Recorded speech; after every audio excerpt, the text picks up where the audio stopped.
All right, everybody, welcome to Turn Down for What's Truck Series race at Auto Club. Tonight is the season finale. Championship is on the line. Four drivers will be competing essentially for the championship. Four drivers are within 41 points of each other. The top two are separated by 2 points alone. So the four drivers are Hunter Peach, Cole Snyder, Josh Arnold, and Nate Lehman. So four drivers. Top one is obviously Hunter Peach at the top, J Pa or Josh Arnold right there with him. Nate Lehman and Cole Snyder. Cole Snyder, he's 41 points back, but he's still got a shot. Riley, I know you're here in the booth. I know you're trying to get over a little bit of a cold. I don't know who to pick out of the top four if I got to pick a champion driver just alone tonight at Auto Club. Obviously, we talked about this last week. One of our favorite tracks. I've loved racing Auto Club for multiple years. Got onto iRacing and I love it even more. Out of the four drivers tonight competing for the championship, who would you select out of the top four? I would say right now there's really two guys you can keep your eye on out of those two, and that's probably Hunter Peach and Joshua Arnold, since those two are at the top of the board. The last two, they're definitely going to need to be aggressive today, and I could definitely see aggressiveness probably out of all of them. Probably Josh Arnold to try and keep in front of Hunter Peach. I could see Hunter Peach trying to be aggressive, make all the spots he can. And of course, you got Cole Snyder and Nate Lehman as well, who have got to be aggressive. So to answer your question, I would say probably one guy I think I'll pick Hunter Peach. So I you're was gonna gonna go with let you Hunter make Peach your tonight, pick but first. I was uh, gonna make you. I was gonna have you do your pick out of first, the but out of the if you top want to pick him, four, I can change. I mean, out of the top four, that's a tough one. Hunter Peach, I mean, that's a two-time champion for trucks and Xfinity. It's very hard to pick. Josh Arnold has finished second every single season in Xfinity or trucks. Is this the race and this is the season that puts him at the top and he becomes a champion? I think he has a good shot. It's Auto Club. I know he's driven Auto Club 100,000 times. I know he knows this track top to bottom, where the grooves are, where's the speed, the fuel mileage. He's been the fuel guy, which has not really been his game completely from the moment I met him on console. You know, he was always the fast guy on super speedways. So coming out here and figuring out the fuel mileage has definitely been a huge thing for him.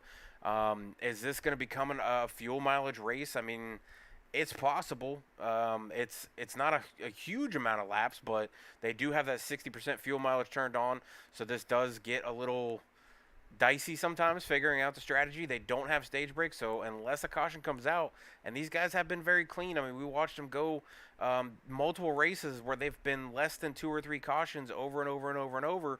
That doesn't give you a whole lot of time to figure it out and doesn't give you a whole lot of time to strategize.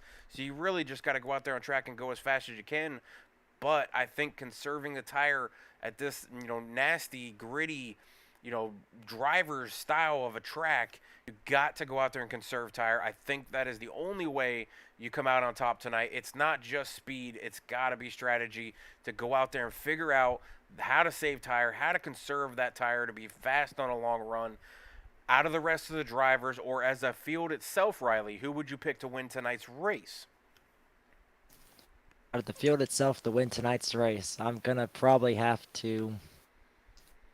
Man, it's definitely a tough choice, but I would have to say it's definitely gonna be one of the championship competitors, maybe. So you're going with a championship driver tonight. Last week, obviously, we had Zach Merritt to take home the victory. He did not make the championship top four to be competitive for it. He is right in 10th place in the standings. I'll bring up the standings right now. We'll take a look at those real quick. We can see everything that me and Riley are discussing right here. So this is the current standings. Josh Arnold sitting at the top with 532 points, even though something's a little bit off because I was told he was separated by 2 points, but that looks like 5 to me if I'm not mistaken, Riley. Math's usually not my strong suit, but Nate Lehman sitting right there in third. Hunter Peach obviously sitting in second, 5 points back from Josh Arnold. Cole Snyder is the fourth driver that we said was in contention. And just imagine, Riley, if he hadn't got penalized early in the season by those negative 10 points, he'd be sitting there at 501. So, I mean, he'd be even closer than he is right now at 31 or 41 points. He'd be sitting at 31, which is a little bit easier, maybe a little bit better of a shot for him. 41's hard to make up. We got probably 24, 25 drivers in the field tonight. That will be a lot of points to try to make up. But He's not out of the running. Obviously, if he comes out and grabs his 4th win of the season, he gets the leading a lap point. He gets the most led lap points, and then he obviously wins the race. And the top 3 struggle tonight and don't get any extra bonus points. He's still within contention, so he's not out of the whole entire picture here. But I think he's at the back burner, and I think this is probably going to be set between the top 2. Griff, he's been on fire. He's got 3 wins also. Hunter Peach also has 3 wins. But Josh Arnold has 0. But he has pointed his way to at the top echelon of the standings with the very last race to come. So if last week's race at Charlotte was going to be the finale, that would have been the championship race. However, we had a mess up with the scheduling, and Autoclub got moved. So we had a weekend that we took off instead of staying with it. So we moved Autoclub to the end. If last week had been the championship, Josh Arnold would be sitting there right now as the champion.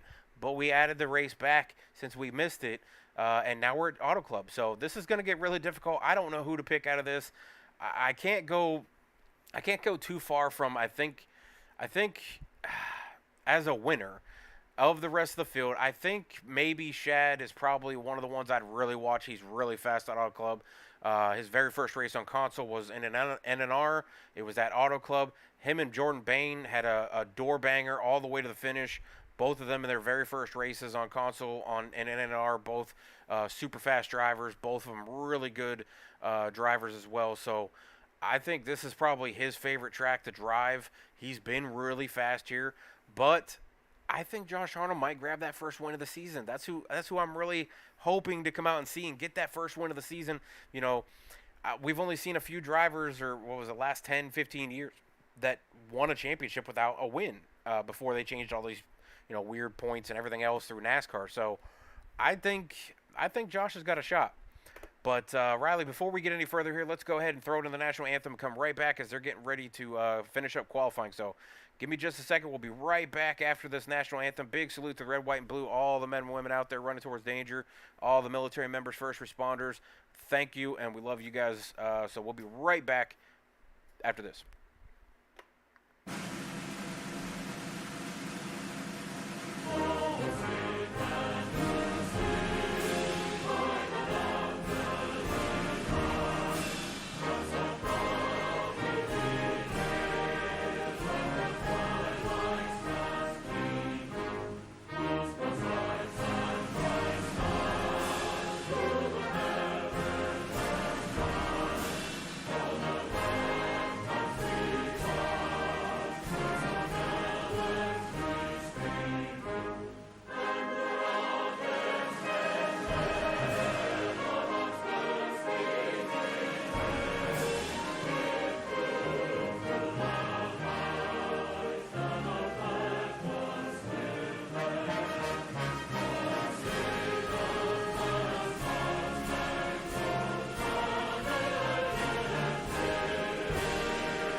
All right, these guys are finishing up and gridding, and Pacey Wygen grabs his first pole of the season, I believe. So the 00 going to be out on the pole tonight, Riley. Hunter Peach, your driver that you were talking about at the championship 4, sitting second. Last week's winner going to sit third right now with Zachary Meredith as I pull up the gridding so everybody can see that, as I was a little late on that. Nate Lehman, who's sitting back in third in points, is going to roll off fourth tonight. Kyle Taub, who was really fast last week as well, fell just a little short to Zach Meredith. He's going to start out fifth tonight. Jeff Ludnam, otherwise known as the one and only Mike Concho, going to start off sixth. Mike Allen, he's going to roll off seventh tonight. Josh Arnold, who we were just talking about, also your points leader currently, looking for a championship and a first win of the season, starting off eighth tonight on the outside row. Chase McGuire, newcomer to turn down for what, going to start ninth.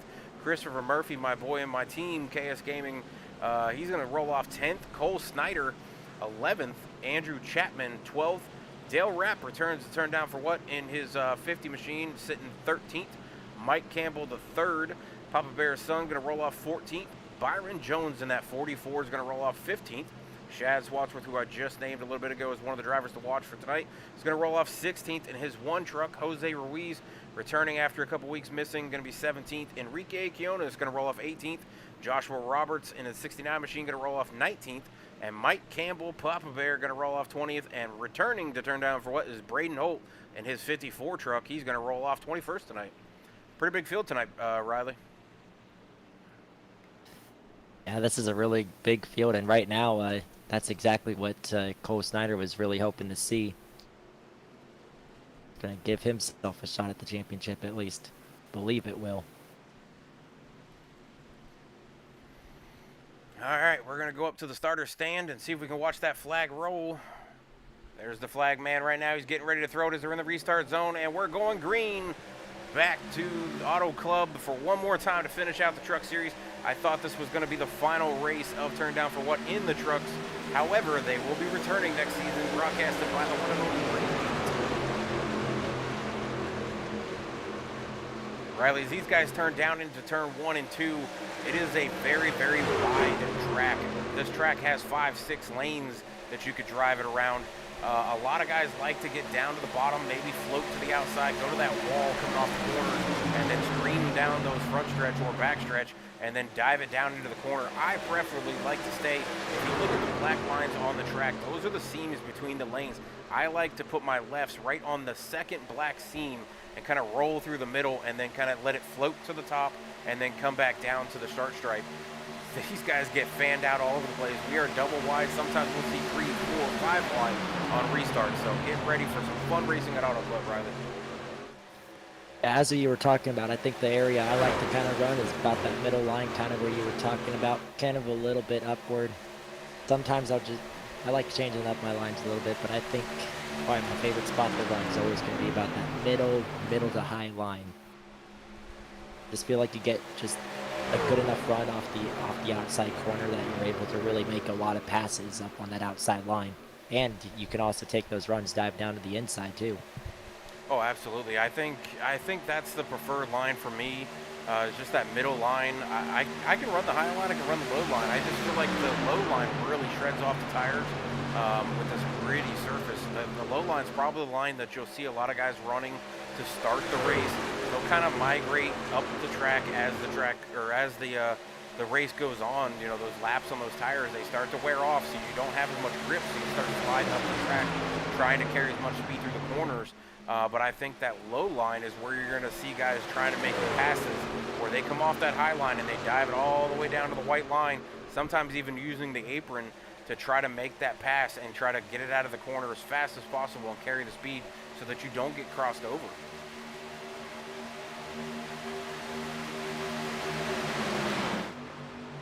I think if I remember correctly, because I remember hearing this a while before, and I think I remember reading about this someplace, but I have not been able to find it in a while. If I remember correctly, and if I'm incorrect, please correct me on this, but the track in Autoclub is extremely wide, that if you were to run the inside line the entire race and not move off of it, you cut off 15 miles at the end of the race, just because of how wide those corners are.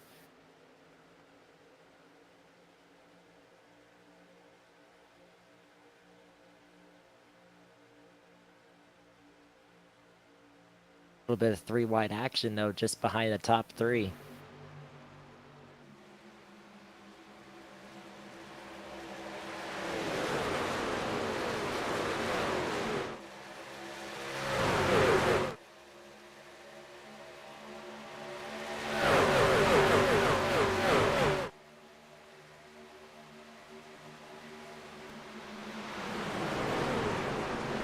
Riley, I know you were talking about riding the bottom there and cutting the track. I know I hear a lot of people saying that. I personally just can't do it. I can't run the bottom like that. It just doesn't work. To me, it just shreds off the tires way too much. I lose so much speed going through there. And I just want to conserve tire. I don't like it. I know that's what everybody says, and I know 15 miles seems like an awful lot. It might help with fuel. I think that's probably a good sense if you're going to really play the fuel strategy and maybe cut out a pit stop or something like that. definitely possible to help yourself. That's 3, 4 laps that you can cut out by shortening it the entire race. But I just can't do it. So I would prefer that middle I line feel right at that second seam. feel like that inside line as you were Oh, we got a guy trouble in the turning. back, 2 cars. Big wreck coming through there.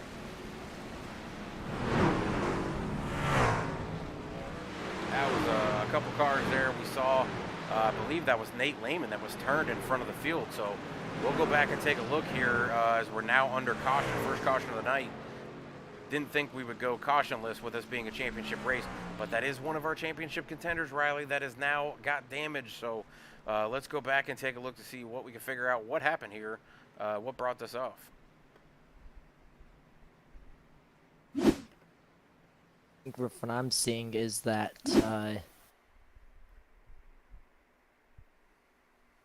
if it looks like Michael Allen may have just got tagged from behind by 99 of Andrew Chapman. It looks like he just kind of got tapped from behind. Looks like it just sent him loose, spinning down into Lehman. Oh, yeah, I see what you're saying. The Home Depot truck there of Andrew Chapman bumped the 88, and when he did, it just set the back off a little bit off the ground, and when it caught, it just hooked left right into our third in points for our championship tonight.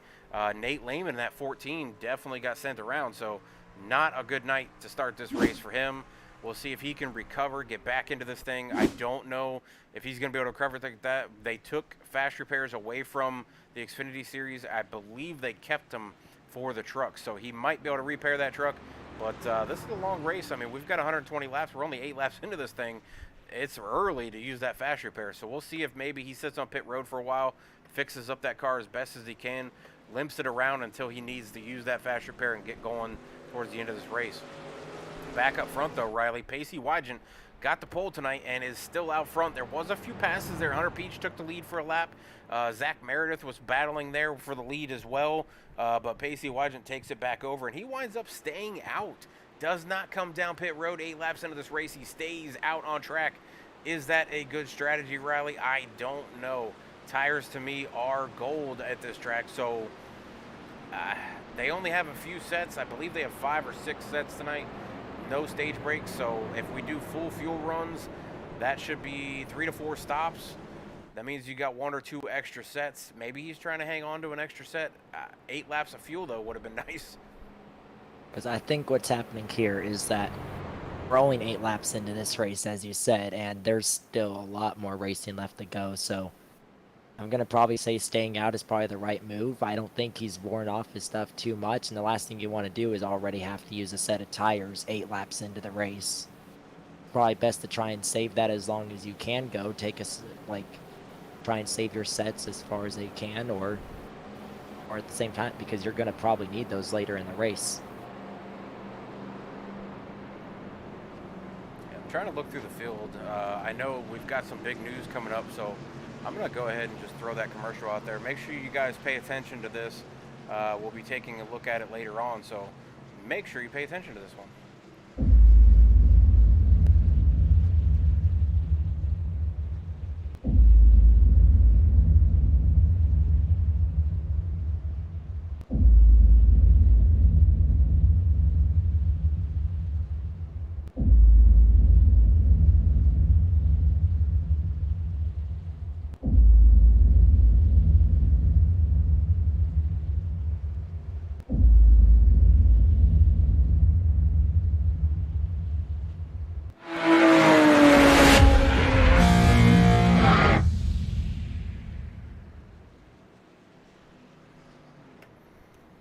That is the new sim racing channel that will be coming out on Roku TV. Once we get the announcement of when we can talk about the actual website and things like that, we'll go ahead and do that. But definitely wanted to shoot that out there. Sim racing channel is a new idea that's being put out there that 4 or 5 broadcasters, myself included. Repeat is another one. Atlanta Racing is another one, and Rick James will be part of that as well. We're all going to put our content out on this channel on Roku TV, so be ready for that whenever it does happen. But Riley, we are going back green at Autoclub. 9 laps of the race, and Pacey Wygant is on the gas pedal. Well, he just immediately jumped out to what, 2, 3 car length lead. I think it's only about a 2 car length lead. That's going to pull Hunter Peach to now be side by side for the second position. With Zachary Meredith up on the outside line. Hunter Peach just running the very bottom groove as Wygen's moved up to the racetrack now. Yeah, Wygen's moved up a little bit. I think that's probably a good move for him. Like I said, I don't think the middle or the bottom line is the preferred line to be running around here. But I see a lot of guys kind of diving it down. See how Pacey kind of puts those left right on that first seam. He's not going down to the white line. He's keeping it a little bit higher to carry more speed through. Meredith went down to the bottom that time, but he was able to cut the corner just a little bit to get to the back bumper of Pacey. He's now going to be side by side as they go into turn one. Can Zach dive it down there and slide up in front of him? Looks like he's going to make that pass. Riley, we got new leader, Zach Meredith, in the 17 Tide Machine. And I see my good buddy Bowling out there, or Matt Boone, as I like to call him, out in the chat saying, going big time. Yes, sir. Everything that we're doing here between myself, Repeat Atlanta, Rick James, and possibly a few others. I believe SBRN is one of them as well. All going to be putting our content out there on the Sim Racing channel on Roku TV at some point here by the end of the month. It should be a big deal for this league and the other league that Matt Boone is part of, HTL iRacing League, that I do on Monday nights at 8:10 is when I go live. That channel, or that stream as well, will be produced by Roku TV. So be on the lookout for that coming soon.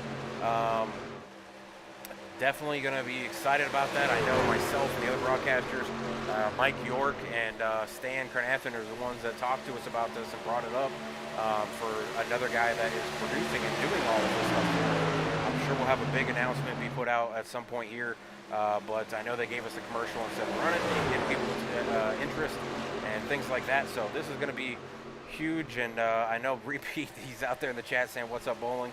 I know we're all excited as broadcasters to see where this goes, and you know what, it's a whole new platform. None of us have really heard of, you know, doing anything like this on Roku TV. You know, iRacing, YouTube, Facebook, Twitch, all that kind of stuff. But Roku TV, that's big time for me. Anything with TV in it, I guess. So we'll see what happens here. But back to the Autoclub race that we're watching currently. A turn down for what's Truck Series, the season finale championship race, and newcomer to turn down for what, Chase McGuire is out front now in that 79 Hooters machine. Pacey Wygen followed just on the outside, real close in that third lane. Then you got Zach Meredith, Riley, working that bottom lane, and it seems to be working for him, but I think the top speed in the middle to top lane is just too much to carry up there. And once these tires start getting worn, I don't think Meredith's going to be able to hang down there. And now you see Pacey Wygen cross up and try to go for the lead as well. I was just watching a little bit of action just right behind them because they were about 3 wide for a moment. Hunter Peach quickly backed out of that. Kyle Todd had jumped to the inside of Hunter Peach, and him knowing exactly what situation he's racing for right now, quickly backed out of that 3 wide situation, not trying to get caught up in anything yet.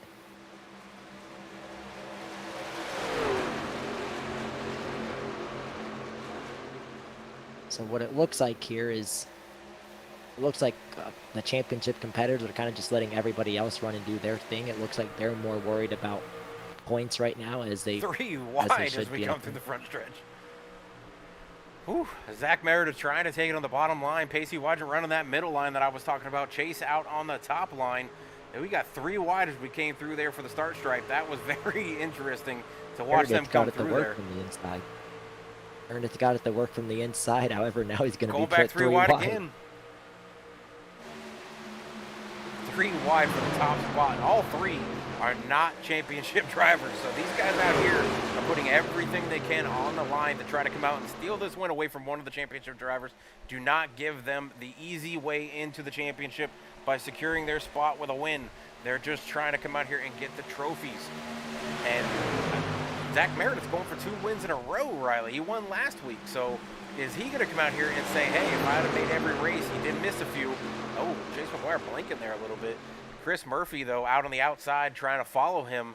But, yeah, Riley, Zach Meredith missed a few races. If he was able to attend all the races this season, would he have been in the top 4? I think it's a good chance he might have, with as fast as he's been and with the races that he's doing. It could have been. So, you know, does he come out here and say, hey, good thing I wasn't closer, or good thing I wasn't able to make all these races? Another driver, Shad Swatsworth, up 11 positions, sitting fifth right now. He's missed probably almost half the season due to his work schedule, but he does have a win. So could he have been in the championship for finishing out the season if he would have made all the races? I think it's a good shot there as well. I think it's definitely a good shot by a lot of these guys. And honestly, I have a feeling a lot of these championship competitors are probably taking a sigh of relief right now, knowing that they're not in the championship battle, because Zachary Meredith has just opened up his lead just a little bit, but it looks like Chase McGuire's got a run trying to chase him back down. I see Pete and Bowling out there in the chat. Bowling saying that he's been racing on Mondays. Definitely know that. Definitely stream and watch him. Got his first win about 2 weeks ago. So said he's looking for a Tuesday night. Yes, Bowling, repeat, you are correct. We are having turned down for what Next Gen Series is moving to Tuesday nights. No more Xfinity Series. Trucks will be staying on Sundays with repeat, but Tuesdays I'll be taking over as a broadcaster, and it will be put out on that channel that I was talking about just a few minutes ago. But yeah, we're moving to next gen. Stages will be a part of this next season. All new everything, basically. They're going to check everything. They've got a race control person that's going to be signed up. They've got all kinds of different things that are going to be making this thing a lot more different than when you were here before. So we're going to be making it a little bit more legitimate, adding in that race control full-time the whole season. It's only 14 races of the season, 10 regular races, and then a 4-race shootout for the playoffs. So, and there will be money actually involved in the winner, second, and third place, I believe, for the whole season. So, yeah, bowling stages, that's out of control for Turbo. I agree. I'm glad we could probably agree that stages, I've been waiting for turn down for what to throw stages in here. But the Next Gen Series has had all the admins working on it, mainly Griff and a couple others that he's been working with outside of for drivers and things like that. Got a lot of input from different drivers, and he's really put a ton of work into this thing to get Tuesday set up for Next Gens. Got the whole season schedule figured out, stages broken down, laps broken down, all of it. So it's going to be completely different come Tuesdays. But Riley, back to the racing on track, so we don't forget about what's going on here, because we have a championship race going on, and Zach Meredith is out front. Chase McGuire second, Chris Murphy third, fourth is Shad Swatsworth up 12 positions. Jose Ruiz, another top 10 in the points, sitting in fifth, up 12 positions. Kyle Todd, last week's winner race, really fast driver, came up second, but he's sitting sixth right now. Pacey Wygant, your pole sitter, falling back right now to seventh. Josh Arnold, your current points leader, sitting back in eighth where he started. He hasn't made any moves, so is he just, waiting and waiting and waiting? Is he just sitting there, laying in wait? And is he going to come out and, get one of these guys at the end? That's usually where you see Josh Arnold come on, is towards the end. He kind of sits back here and learns the track, learns what other guys are doing, figures out his tires, how much he needs to conserve, watches his fuel gauges. He's very methodical, so I still think he's doing that. I really think he's just sitting back here waiting for him, for this track to come to him, and he's going to pounce and move up through the field. But your driver, Riley, that we picked, the second place, is battling with Josh Arnold. He's sitting back in ninth right now, flip-flopping for ninth and 10th with Joshua Roberts, who's also right there. And then Enrique Quinones is rounding out the top 11. He's actually switching numbers. He's been running the 9 car for I don't know how many seasons now, but this 9 will not be on a truck or Xfinity car next season. He has swapped over to the 25 for next season's Next Gen Series. So very crazy to see Enrique in a different number. Obviously in the trucks he runs 98, but in the Xfinity Series he has run 9 for I don't know how long. So swapping over, gonna look a little weird on stream. I'm gonna have to remember his number is 25 when it comes to streaming on Tuesdays. But yeah, very confusing when I saw his number pop up and him saying I'll take the 25. I was confused. So there was a few jokes put out there about it. A lot of the guys kind of messed with him a little bit and tried to figure out why he was switching, but just said he was switching. So, but Riley, maybe he kind of just got tired running just the same number. I know I've done that for a couple of leagues where I'm like, you know what, I don't want to keep running the same number over again. I want to try something new. Maybe that's his way. Just try and get something new. I That's my number. I mean, obviously my Twitch handle, KS Gaming 51, so it's my favorite number, 51. I have run the 54 a few times because I'm a Ty Gibbs fan, so I've ran his number a few times last season when he was in the Xfinity car, and then he kept the number obviously for this season. But yeah, I kind of stick with the same numbers, I guess. But I guess it's nice to switch numbers back and forth. Maybe I should try that sometime. Maybe it'll help me with the driving. I don't know. But Riley up front, Zach Meredith is pulling away. And then if you look back there, from second to about ninth, they were too wide all the way down that backstretch. And they're kind of snaking through there. Now they're trying to get single filed out. And then they'll split again as they go down into turn 3 and 4. But Zach Meredith's looking really strong right now. He's looking about as strong as he did last week to finish out the race. And he won. So it's getting crazy back here, though, from 7th to about 9th, 11th. This looks like the strongest I think I've ever seen him run. As he is just checked out from the rest of the field right now, that even second place is an entire over a second back from him. Yeah, I mean, a lot of these guys are still just scrambling for positions, although it looks like Joshua Arnold is kind of just slowly picking off one spot at a time. I told you, he was laying in wait. He was waiting for them tires to get warmed up on those other guys, and then he would methodically start picking them off. And here he comes up through the field. He's up 4 positions since I talked about it earlier. He's up to 4th now, following Chad Swatsworth, who's up to 3rd, and Chris Murphy in 2nd. But Pacey fell off a little bit there from the pole sitter and then stayed out under caution. Did not come down and get tires, which was very surprising to me.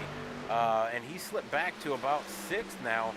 Hunter Peach, who was right there on the outside of Pacey on the start of this race, has slipped back to 7th. So if Hunter wants to come up here and grab this championship, he's going to have to figure out a way to get in front of Josh Arnold. Josh Arnold currently is the best championship 4 driver in the field or actually he's about to make a pass on Chad Swatsworth, 3rd.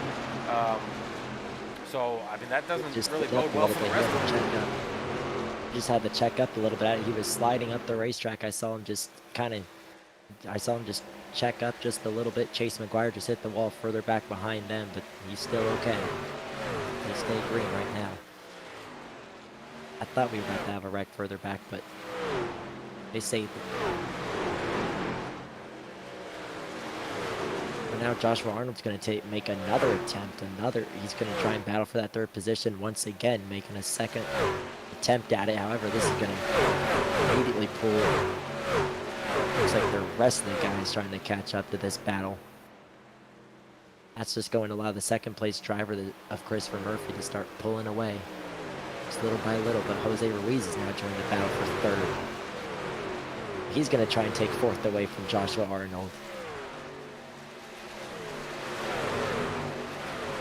Look how far Zach Meredith has gotten out. I mean, he's about almost 2 seconds out from Chris Murphy, who's sitting 2nd. I mean, he's flying. I mean, he's definitely digging. The worry that I have for some of these guys that are in this field, I mean, if we look back, you know, we talked about Pacey, who did not come down under caution. He's on his 28th lap right now. Fuel should be somewhere between 30 and 40 laps tonight, I believe. So he's getting pretty close to having to come down pit. And if we don't have caution, he's going to be under green, and you're definitely going to go a lap down. The rest of the field is on 21 lap for their pit run. I don't know if anybody's conserving fuel at all, but if we're running another 10, 15 laps, that should put them right around 40 to 45 for their laps. I think that could be part of the reason he's probably fallen. I think that's probably part of the reason he's backed off a little, like after starting on the pole. I think that's probably part of the reason why he's backed off, especially since he started first on the restart. I think now he knows, okay, like he's probably just laying back a little bit, trying to save the tires just a little bit, probably trying to save just a little bit of fuel. Now, obviously, he's not going to be able to save 8 laps of fuel to be even with them, but he can maybe just be able to save just a little bit to try and get himself back on the same strategy as them, or maybe it's just going to be a better strategy. A caution were to come out, or well, you would see the rest of the field pit. So I think it's just a little bit of a different strategy just to try and give himself track position. And now this is, I think his main focus there was probably take a pit stop off. Don't try and pit too soon. just saw that Nate Lehman just went a lap down by our leader, Zach Meredith. That's not really boding too well for the third in points right now. This is not a good night for him. He is our Xfinity Series champion this season, so doesn't look like he's going to be able to wrap up both the trucks and Xfinity, but Pacey Wygen is down pit road. I did call that, saying that he was going to have to pit somewhere around the 30 to 40 range, but I guess 30 is his timing, so he's coming down right now to grab some fuel and 4 fresh tires. Jeff Ludlam also down pit road, both of them servicing their cars. The rest of the field, though, if 30 is the number, 30 to 35, then we're going to see green flag stops here in the next 6 to 8 laps. Yeah, I still think, though, he's probably pitting maybe a little bit before max you can run on field, because I think that's probably what a number of these drivers do, is instead of pitting right when they're out, they're pitting at least a couple of laps before it. So I think you're definitely right about the 30 lap range, but I would say maybe it's a little bit after 30. I could say maybe they could go about 33, 34 laps on field probably. I just realized here, we said Nate Lehman got turned in the early part of the race, and he went a lap down now. I also noticed that fourth end point, Cole Snyder, he's been out of the race for 23 laps. That puts third and fourth in the points pretty much out of contention, which puts this huge battle only on first and second in the points. And currently, Josh Arnold just made the pass on Chris Murphy to take second place. He is coming through this field, as I said he would do. Late in the run, here he comes. He's charging up to Zach Meredith, but second in points is Hunter Peach, and he's sitting sixth, so not too far out of this. He's got to figure out a way how to get in front of Josh Arnold and then gap him by a few positions to get that championship if he wants it tonight. He does not want to see that 22 jump up there and get a lead or lead a lap to get that bonus point. Repeat out in the booth saying, how's Byron doing tonight? Let me go find him here. I don't see Byron. There he is, in ninth. So sitting in the 44 machine, running ninth. He's had a quiet night. He's up 6 positions though. Just haven't seen him up here. He's been trailing that front pack of about 8 or 9 guys there. So maybe he's just sitting back waiting. We've got a lot of laps to go. We've got 90 or 86 laps to go. This 96 laps, math's not my strong suit. So we've got a lot of laps, and Byron just kind of patiently sitting back here. He doesn't have to go out too far. He's just going for a win, which pretty much all these drivers are since the last race of the season. I'd love to see Byron sneak up here and grab this win. I think if he can hold out and stay with these guys a little bit, work on some strategy, maybe figuring out when to pit and get up through this field a little bit, I think he can contend for sure. But Zach Meredith's been on a roll tonight, Riley. He is flying. He's almost 3 seconds out in front of the field. Second place is Josh Arnold, but there's a pretty big gap if we look from the rear camera. Not that second car that's sitting behind Zach Meredith right now. That's not Josh, but all the way back into the turn as they come out of the turn right now, that is the gap. So 3 second gap all the way back to second place, and he's got a lap down car between them. And that is Pacey Wygen, who stopped early. Like we said, he's only on 4 lap old tires, so he should come around and pass Zach pretty quickly and get his lap back. I just saw him come by and pass the. I just saw him come by and kind of pass this group back here for the second spot through about the second through like 7th spot. I just saw him just hugging the bottom line, and he pretty much passed them. It looked like with ease, just flying by them on the bottom. He's been chasing down Zachary Meredith in a hurry, trying to get his lap back. Yeah, well, he's got it back now. He has passed him and gapped him in 1 turn. That just tells you and shows you how much tires matter at this track. I mean, looking at the lap times, the best lap time by the fastest driver of the night, Zach Meredith, has run a 42.419. His lap that he just ran was a 44.202, so almost 2 seconds slower than his fastest lap of the night. And he's 30 laps into the run, so we're going to see the rest of the field start coming down pit road anytime now. Should be here within the next couple of laps, I believe, is when they will be coming down pit road.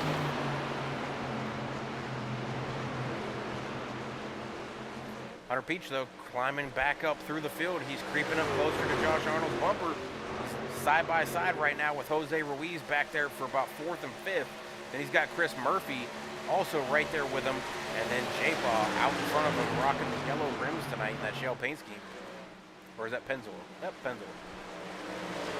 Pennzoil shell, same thing. And Joshua here Arnold comes the pit comes down stops. pit road. Josh Arnold, Zach Meredith, Chris Murphy, Shad Swansford, Joshua Roberts, Byron Jones, all pitting at the same time here.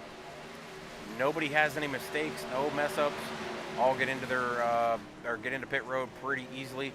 They get lined out here, and they're going to hit their pit boxes, and we'll see who comes away in different positions. Obviously, Zach Meredith will probably come out in front of these guys, most likely, unless he got hit with a pit road penalty. But you want to hit that box perfectly.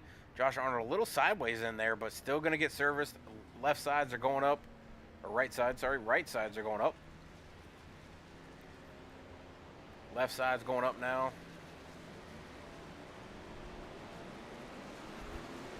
Right now I'm watching Jose Ruiz, Hunter Peach, and Kyle Taub. They have all just come down pit road as well. Just one lap after Joshua Arnold.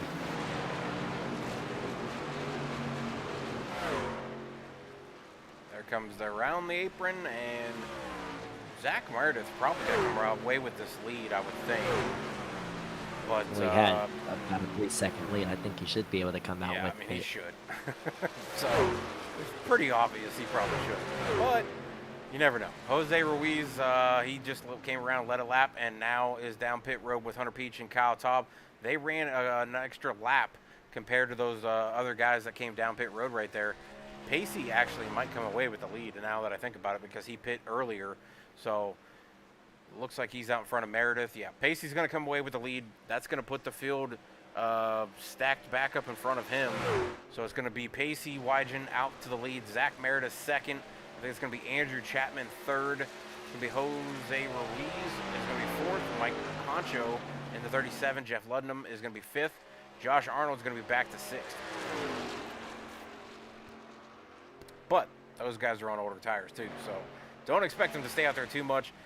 Pacey's the one that I'm worried that they may run down pretty quickly, because he pit about 8 laps before they did, due to him staying out at the end of the caution.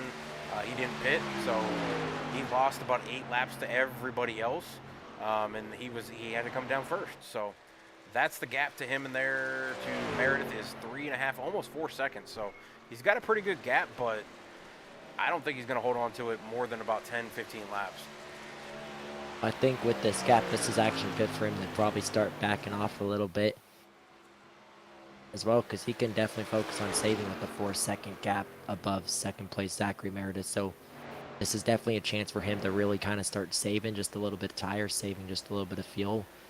I mean, he's not going to be able to save, as I stated earlier, he's not going to be able to save as much as to be on the exact even pit strategy, but his pit strategy that he took gave him a large lead right now, which gives him a chance just to stay up front, run a couple of laps, and then obviously when Zach Meredith ends up chasing him down, he'll fall back to second, but he'll still have just a good enough gap to even hang on to that second spot. Yeah, it looks like, I'm trying to read all these numbers, it looks like Wygen ran 30 laps to begin with. Didn't come down pit road when there was a caution. Meredith ran the 7, pitted just like the rest of the field except for Andrew Chapman. He stayed out as well. Apparently he ran 32 laps this last run before he pit, so he's got an extra 3 laps on Pacey, but he's got an extra 5 laps, or he's down 5 laps from everybody else, so he's going to be somebody to watch too. He's in third right now, up 9 positions from a starting spot, but Zach Meredith's out in front of him by about 2 seconds. Meredith's already cut about 1.5 seconds off of Pacey Wygen's time. So this is the sector gap between these two, and you can see it right there. Meredith up 1/2 second on this first sector of the first half of this race, or first half of this lap. So that is from the start stripe to the back stretch halfway point. That's sector 1. Sector 2 is obviously from the halfway of the backstretch all the way back to the finish line.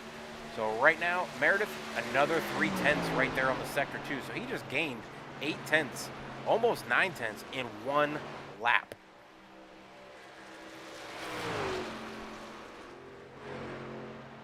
since he's running just almost a second faster, obviously he'll be chasing down. He'll get the Wygen here pretty quickly and soon, because that gap's already under 2 seconds. Yeah, I mean, he's coming. It's, there isn't a doubt about it. It's when he gets to him. Does Pacey put up a fight, or does Pacey let him go and just keep running his race and try to stay in this top 3, try to stretch the fuel just a little bit longer next time, and then try to work out the numbers in his head for strategy-wise to be able to get back into this race and stay up front. I mean, the battle for first, you can see the numbers right there. Meredith already up 7/10 going through, and he's still coming. I mean, he's already down to a half second, so he's gonna pass him probably like Pacey's tried to a stump.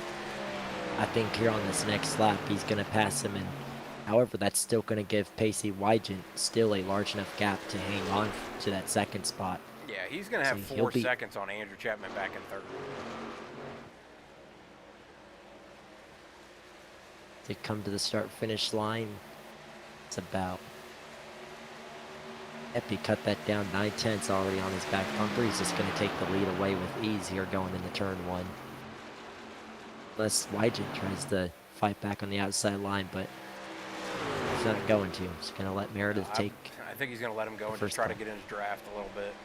But, I mean, 4.5 seconds back to third place. Pacey's in a good spot right now, sitting second. He can really, try to conserve a little bit of fuel riding in Meredith's coattail. Just sucking the draft off that back bumper. He can save a little bit of fuel, try to get an extra lap or 2 out of his run, try to get closer to that gap that they've got on him to where he can shrink that down a little bit and maybe be out front a little bit further the next time that they go through a green flag stop. But Josh Arnold now passing Chris Murphy for third, battling back there. I'm going to jump back to this spot because these two are battling pretty good here with about 5-6 guys all battled together. Arnold, one of them, Murphy's one, Ruiz, Chapman, and Kyle Taub, with Shad Swadsworth, also Byron Jones and Hunter Peach all mixed into this. We just watched Andrew, though, drop from third to 6th, so the guys on fresh tires just blew his doors off and dropped him back all the way to the back of the pack, the back of this whole pack here, so he's sliding down through the field. Meredith's already got a gap on Pacey too, and that other pack of about 8 guys was running Pacey down, so that's not a good look at Pacey's mirrors. He's seeing these guys get bigger and bigger as they're getting closer and closer to him. If he gets passed by all of them, he's going to drop all the way to about 8th or 9th. Right now, it looks like I think his strategy is working out because they're still not there yet, even though they are gaining quickly on him. They're still not going to be there for at least a little bit more time, so he'll have more time to hang on. And I think probably once the rest of the pack gets there, if he's maybe laying back right now, I think once the pack really gets to him, he'll probably start pushing it more. And then I think he'll just be hanging with the rest of the pack inside their draft pretty much.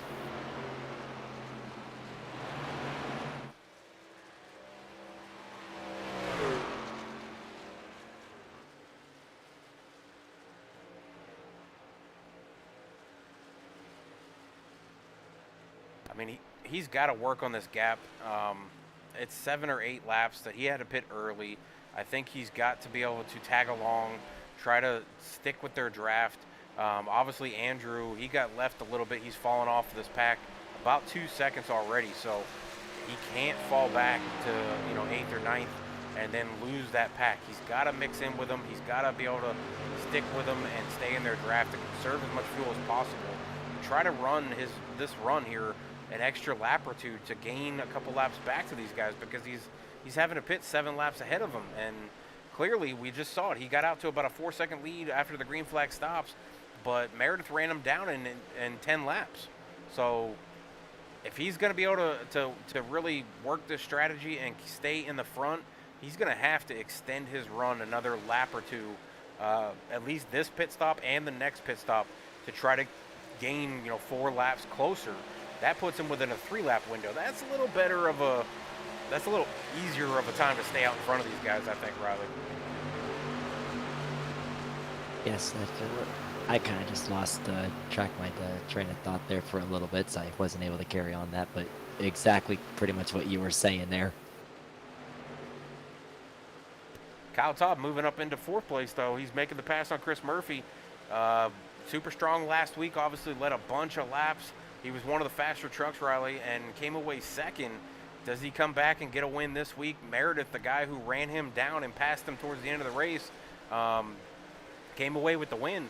Josh Arnold, though, is he looking at getting the win, or is he just looking at trying to stay in front of Hunter Peach because Cole Snyder's out of this race? Nate Lehman sitting in 19th right now. He's back one lap, or actually 7 laps. So he's pretty much out of the championship scenario. So he's only really got to battle Hunter, and Hunter's sitting back in 10th. So does Josh just take it easy, ride where he's at, click these laps off, don't really worry about the win? The championship is what he's looking for. Or does he come out here and try to grab the win as well and try to go out, on top with a win, first win of the season for him? He's done it all season without a win, and he's sitting at the top of the points. So does he really need that win? Probably not, with the point situation, with Hunter being back in 10th and the other 2 guys kind of out of the picture right now. So I don't know what's in his head. I don't know if he's concentrating on just making laps and trying to get around this place, or if he's really trying to run down Meredith or not. I can tell you probably what he should be doing. I don't know exactly what he's doing, but what he should be doing is probably focus on that championship battle. Make sure you don't put yourself in a bad situation where you're going to lose ground to Hunter Peach, because right now he's got this championship with the gap between him and Hunter Peach. So he knows. I think he knows exactly what he should be doing. I think if he has the shot for the win later, he'll definitely go for it. However, I think at the moment, I don't think his main focus is chasing down Zachary Meredith. I think his main focus is take care of the truck right now, and don't put yourself in a bad spot later in the race. Yeah, I mean, if I was a spotter or anything, that's what I'd be telling him in his ear is, don't worry about anything else besides that championship point. And right now, I mean, he's got it. So if he goes out here and leads the top, an extra spot, but that puts even more heat on Hunter Peach to where he's got to go out here and he's got to dig and he's got to get up here and get a point for leading a lap. He's got to get up here and win this thing and get out in front of J-Paw, because J-Paw, right now where he's sitting, he's got this thing in the bag. Hunter's a little further back, obviously sitting in 9th. I don't know if he can get to him and make this pass without a caution, because they're kind of spread out. He's got a gap back to them, so he's pretty far away from that whole group right out in front of him. So I don't know if he can catch him, but he's going to need some kind of miracle to happen to get him back up into this field with Josh to have a race at the end of the race, or end of the race, to come into the finish line. So repeat out there saying, I thought it too, but then I was corrected last week. But I said this exact same thing last week about Josh saying that Matt Kenseth won his championship without winning a race, that he pointed his way to a championship. But somebody corrected me and said he did get a win, which I didn't think so, but somebody corrected me and said that he did get a win that season to get to the playoffs. Yeah, I think Kenseth did have one win that was early in the year. Early in the season. Yeah, I think he did. I thought he won it without winning at all. That he pointed his way the whole way through into the championship. But I guess I'm wrong. Pete says no, I'm not wrong. So I don't know. I guess we're gonna have to Google that one and pull it up and get the fact checker on it. Oh, I can look it up right now. Go ahead, Google it. I thought he did. I mean, I've watched NASCAR pretty religiously, and I thought Kansas won the entire season without winning and pointed his way all the way through to the championship. But I mean, wouldn't be the first time I was wrong. So, but Pete seems to be in agreement with me. But Pete, maybe we're just too old and we can't remember what happened 10 years ago or 11 years ago, whatever it was. I thought it was 2011 when he did it. So maybe I'm wrong there too. Back out on track, Riley. Zach Meredith is just putting on a clinic tonight, out 4 seconds, almost 4.5 seconds over second, and that's Kyle Topp right out in front of this group here with J-Paw leading the second half of this group here with Chris Murphy on his tail, with Jose Ruiz also right there as well in the back bumper of the 21. But Zach Meredith is just running away from the field. I didn't think that would happen. I thought they would stay a little closer together. I thought, we'd have a lot more action back and forth, kind of like this little group here, or that group of 9 that we saw earlier. But Meredith is he's on a whole nother level right now. He's going for 2 wins in a row. It just continues to gap the rest of the field, and and as you were saying, I really thought these guys were actually going to be running all close to each other because that's what we were seeing. But and as kind of the laps went on, Meredith realized, his car probably is just a lot better. And if he didn't miss any of those races in the beginning, I think we're looking at a Zachary Meredith championship right now. Yeah, I think you're right. I think Meredith, if he would have made every race, I think he would have been right here with Josh Arnold, right here with Hunter Peach, Griff, Cole Snyder. I think he would have been in the top 5 for sure in points. Same with Chad Swanson. I think if he would have made every race, he'd be a top 5 driver. So it's a lot of drivers here that definitely have the skill level all the time to be really consistent and be in that top 10 echelon of drivers consistently every single week in and week out. They do it here in the trucks, they do it over in Xfinity. We're going to see if they can do it in the next gen series here in a few weeks when they start up. I believe it's in 2 weeks that they start that series. We'll be bringing it to you on, I think, on the 26th of July is when they're going to start up that next gen series. But it's going to get crazy over there. It's a car that not a lot of guys over here have driven. They've done some practice races on different tracks, things like that to get ready for the season. Now that the Xfinity season is over, so they've had a few weeks of practicing on different tracks, getting used to each other. There's a few new guys that are coming in for that next gen series. So all of them are kind of getting used to each other on track, their driving styles, things like that. But getting a handle on these cars, that's the most consistent thing you can do is figure out these next-gen cars. I mean, even the Cup guys in real life, they're still struggling to figure out these cars. I mean, I heard them saying today during the broadcast for the race at New Hampshire, that Kevin Harvick's team saying that they can't figure out this car. That even tracks that he should be really, really good at, tracks that you look at the schedule and say, that should be a win for me. If everything goes right, I can win that race. And I mean, yeah, he was fast today. I think he finished 4th, but they just can't figure out the cars. Some guys have. Ross Chastain's figured it out. Obviously, Chase Elliott's figured it out, winning 3 races this year. I mean, there's several drivers that have figured it out, but I don't know what's going to happen with these guys going to next gens. I think it's going to be great for these guys to go into a new car, try it out, see what happens here, and I think it's going to produce some good racing. Riley, we are halfway through this race. Zach Meredith out front, leading almost every lap from the drop of the flag. Pacey Wygen was your pole sitter, led a few laps there, and then we had a caution, or early caution, seven laps into the race. He stayed out under caution. The rest of the field pitted. Once they went back green, though, they pretty much blew the doors off of Pacey and left him in the dust. And then we've had green flag run ever since. And Zach Meredith, after that last green flag stop, because Pacey pitted early, had to come in early under green flag. He got out to a lead again, but Zach Meredith ran him down and just disappeared from the rest of the field. Yeah, right now, Zachary Meredith is really just right now in the show of his own. With him gapping the rest of the field, and obviously there's gaps really forming up between a lot of these positions. Looks like a couple of guys have already started coming down pit road around this time as well.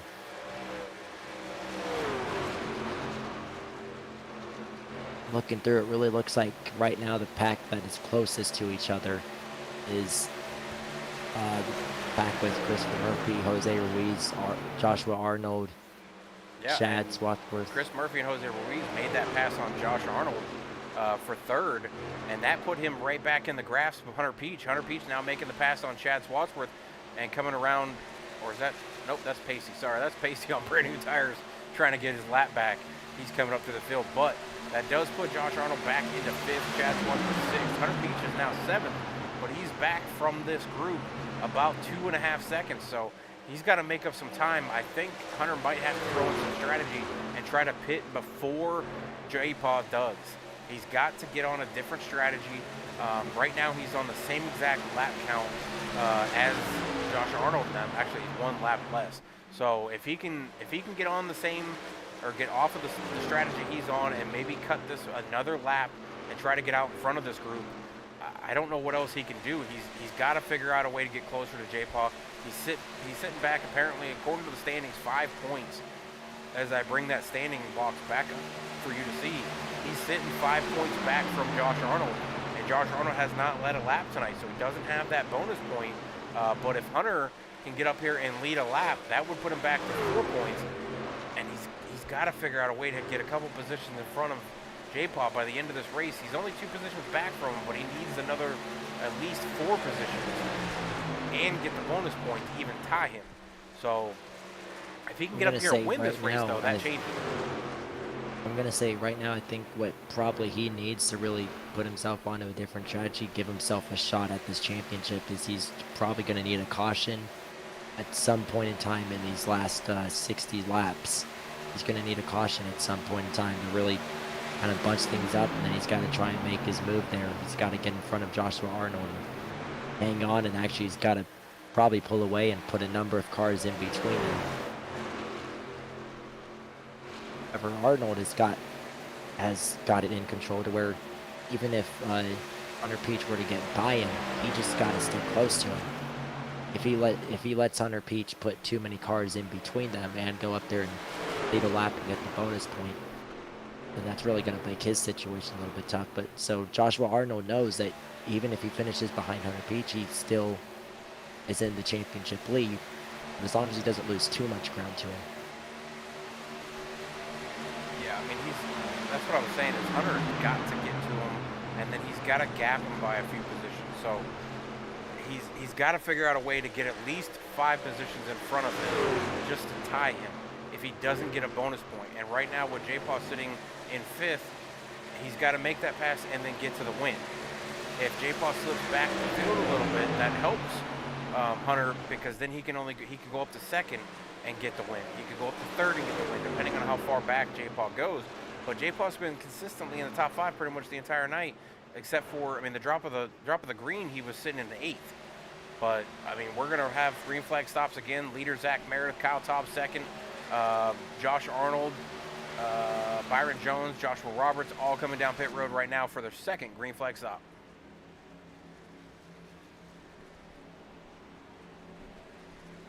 Actually, and real quickly, since I actually did find this out when we were talking about Matt Kenseth, he did win 1 race that season, but I think it was the 2nd or 3rd race. It was at Las Vegas. He won in 2003. I actually did just find that information, so I figured I'd just share it right now.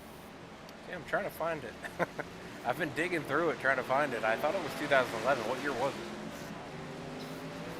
it? When Kenseth won that, or Carl Edwards in 2011 went through without. Okay, so it's Carl Edwards, not Matt Kenseth. Sorry, I knew somebody did, but I guess we thought it was Kenseth.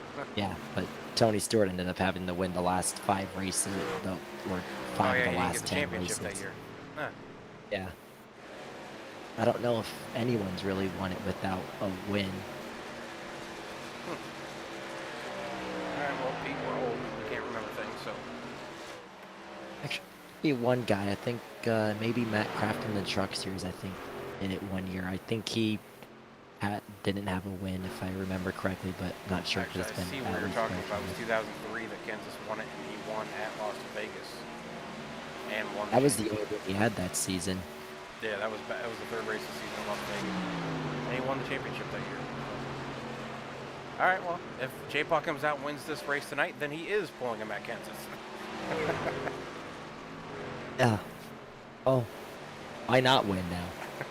Last race of the season. Yeah. Go out, win the championship. No better time to come out and grab the win, put yourself in the championship no matter what. Yeah, that definitely makes a statement there. Although, I think Arnold's just making a statement pretty much just on his own, like, hey, I can win this thing without even needing to win a race in the season. It's true, yeah. But, I mean, that just tells you how much skill and how much consistency he has. I mean, to point your way without a win all the way to the championship and win the championship, that's incredible to get it without a win. I mean, I don't know how anybody does that in iRacing nowadays with all the bonus points you can get. with the 3 guys behind him, all 3 having 3 wins this season. And you're talking about 9 wins out of all the races we've had this season. 9 wins of them are sitting 3 positions behind him, and he has 0. So to come away with a championship with 0 wins, that just tells you how much skill Josh Arnold has. Well, not only do you need to be consistent as well, you also do need kind of a lot of things to go your way for that. But Oh yeah, I mean I'm there's not some taking, luck involved for sure. yeah, But I I still think think the there's luck skill's in there. everything. Yeah, there's definitely a lot of skill to be able to do that and to be that consistent. Because it's I don't really think it's possible to have everything go your way. There's always going to be some sort of bad thing that happens at some point in time in the season, but to be consistent enough to keep those down to a minimum is definitely what has helped out Josh Arnold this entire season. Yeah, Is to his be able average to finish is 7th or 6th. Nate Lehman, he's though, gonna has an average finish of 6th as well with 3 wins, but Nate did miss a race or 2, I believe. So that's where his point total is not. He would be in front of Josh if he did make the races that he missed. But to climb back up in there with 3 wins, have the same average finish, and only be 20 points behind or 19 points behind is a pretty good feat for Nate Lehman as well. especially missing a couple of races, he's still up here battling Yeah. for a championship. There's a lot of guys with skill. Like I said, I can't wait until we go to Tuesdays for next gens. I'm sad to leave the trucks because I mean I do enjoy watching the trucks. I love the trucks. As far as watching them, I can't stand driving them. They're the loosest thing in my opinion. I can't stand the back ends of these cars. Xfinity is the ones that I like, but then everybody says Xfinity's too loose, which doesn't make sense to me because they feel tight. But I've heard, trucks are great and they're not loose, and then I've heard Xfinity's loose, but I'm the opposite. So I don't know. I just can't keep the back end around or behind me. It just always wants to go out in front of me. So I'm always facing the wrong direction, which does not bode well on a track. I think, in my personal opinion, I think the ARCA cars are probably to me those are the loosest ones. Oh yeah, those are super loose. I don't like driving the ARCA cars either. So, but yeah, Xfinity's my favorite, but the Cup cars and the next gen cars, those 3 I would think in my opinion, are probably my favorites. Actually, you know what? No, the Legends, the midgets, those are my favorite to drive. Those little screamers that run around the track, those little things that sound like go-karts, just winding up those RPMs. Those are my favorite to drive around the track. But Xfinity's probably second, then Cup, then next gen. I've only actually ran one Legends race, so Oh, they're so want to fun. run. I definitely want to run more on iRacing. I They're actually a just did blast. it. I ran a Legends car race on iRacing just last week, actually. So it was definitely a lot of fun. Unfortunately, did not get the result I wanted. Got caught up in a wreck in that. Yeah. I've had several wins in Legends cars. I love the Legends cars. I think those cars are amazing to drive. I mean, it's like driving go-karts, so I love them. But with I this definitely race want to here, run though, more. Riley, it's getting kind of stretched out. These guys are all separated by a second, some 2, some 3-second gaps between positions. Kyle Taub has taken over second place, though. Pacey Wyden, who did pit earlier, came out with the lead. Meredith ran him down again and passed him, and now Pacey slipping back through the field. He's sitting 3rd, though. Shad Swadsworth is running him down. He's sitting about 2.5 behind him right now.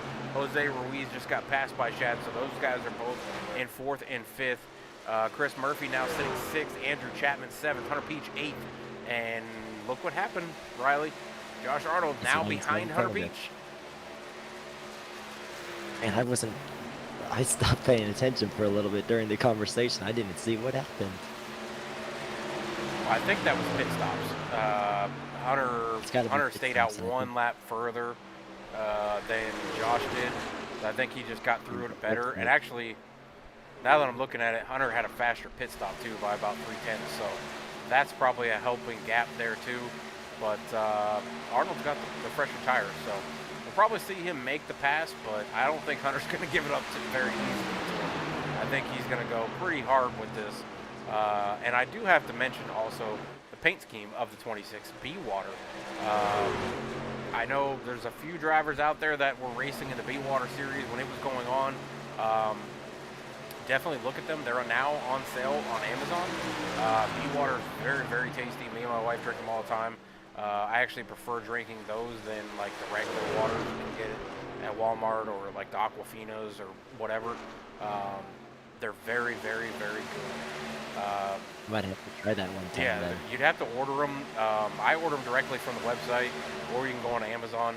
They weren't on Amazon for a while, now they are. So definitely check into Bee Water. They're very, very good. It's an artesian North Carolina water, straight from the rivers out of here in North Carolina. It's very clean water. It's not that zero that you always see people saying, oh, you need zero for the water. It's like a 7. So you get more of like the actual water taste than that cleaned out chlorine, bleached out whatever chemical they put through there to make it zero water. You get to 7, I believe. So it's very tasty water. I would definitely drink those over any other water out there. So definitely check them out. I'll definitely have to then.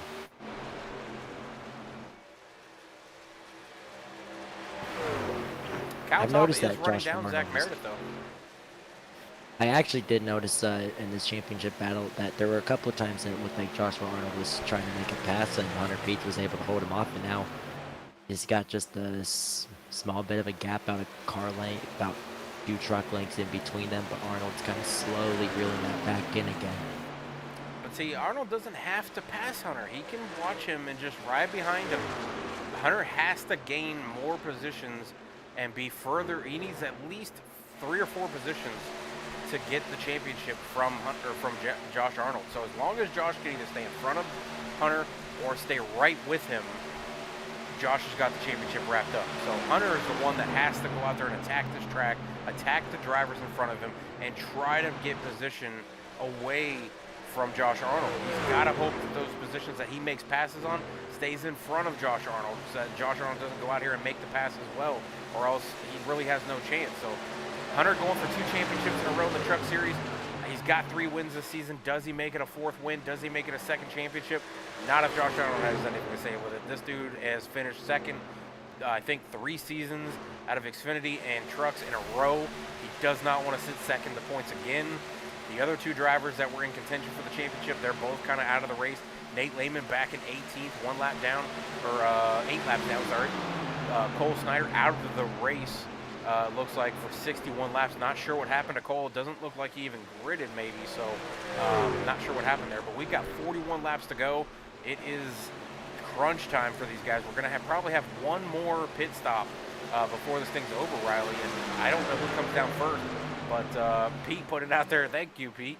Bee Water used to have a promo to save on those orders from their website. It was #BeFast. I think you got a $20 discount to your first order on the website. So, Pete, I don't know if you have that website handy or not. I don't know. I can't remember what the website is actually called. It's not Bee Water. It's a different name to it for the website for the whole company. But if you're able to get that website, put it out there, Pete. I appreciate it.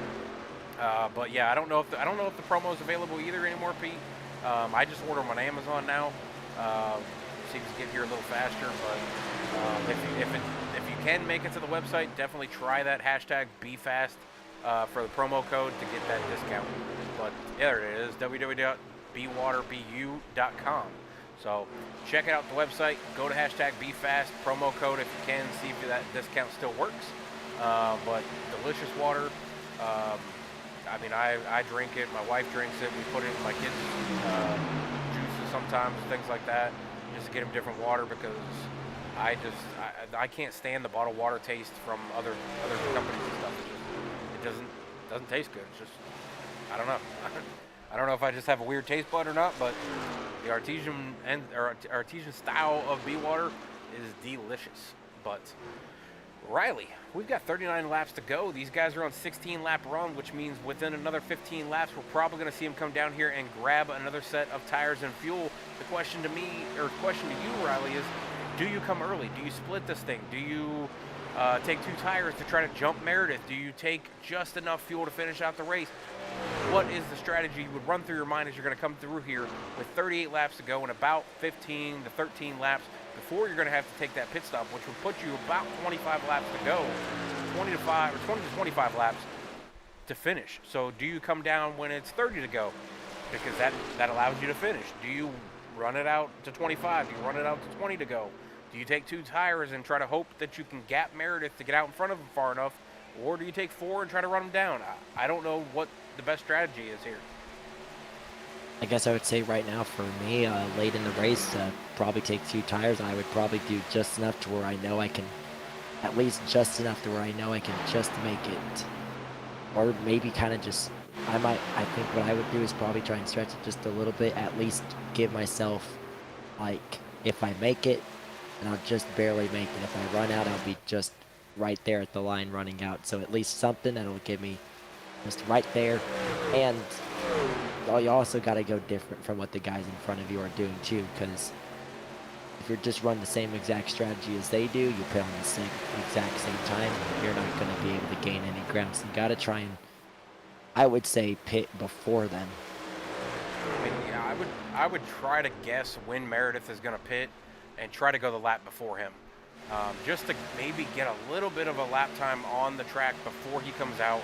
Try to gain that extra 2 seconds, because like I said, a fresh tire lap is about 2 seconds faster than these old tire laps. So if you can get out there and run a lap or 2 before Meredith pits, that's 2 to 4 seconds you could gain on Meredith, but he's going to have fresh tires when he comes back out. So he's going to be able to run you back down. The question is do you pit early enough that you can get the gap and he doesn't have time to run you down?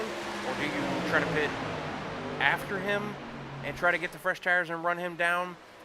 It's questions all over the place. I don't know what the best strategy is. I wish we could get in the mind of some of these drivers. I think it just comes down to whatever strategy you think would probably work best for you. And I think for me, I feel like it would just be easier for me to probably try and pit in before them and then just try and hold them off, because I know they'll be coming. But I think the whole strat, like, I like the idea of trying to get out front and then let them burn up their stuff trying to chase you down, because that could maybe just give you enough time to get the win.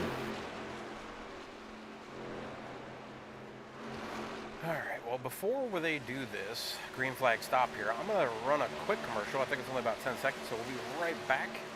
Put this last commercial in, and we'll come to the finish line with about 30 to go by the time we get back here.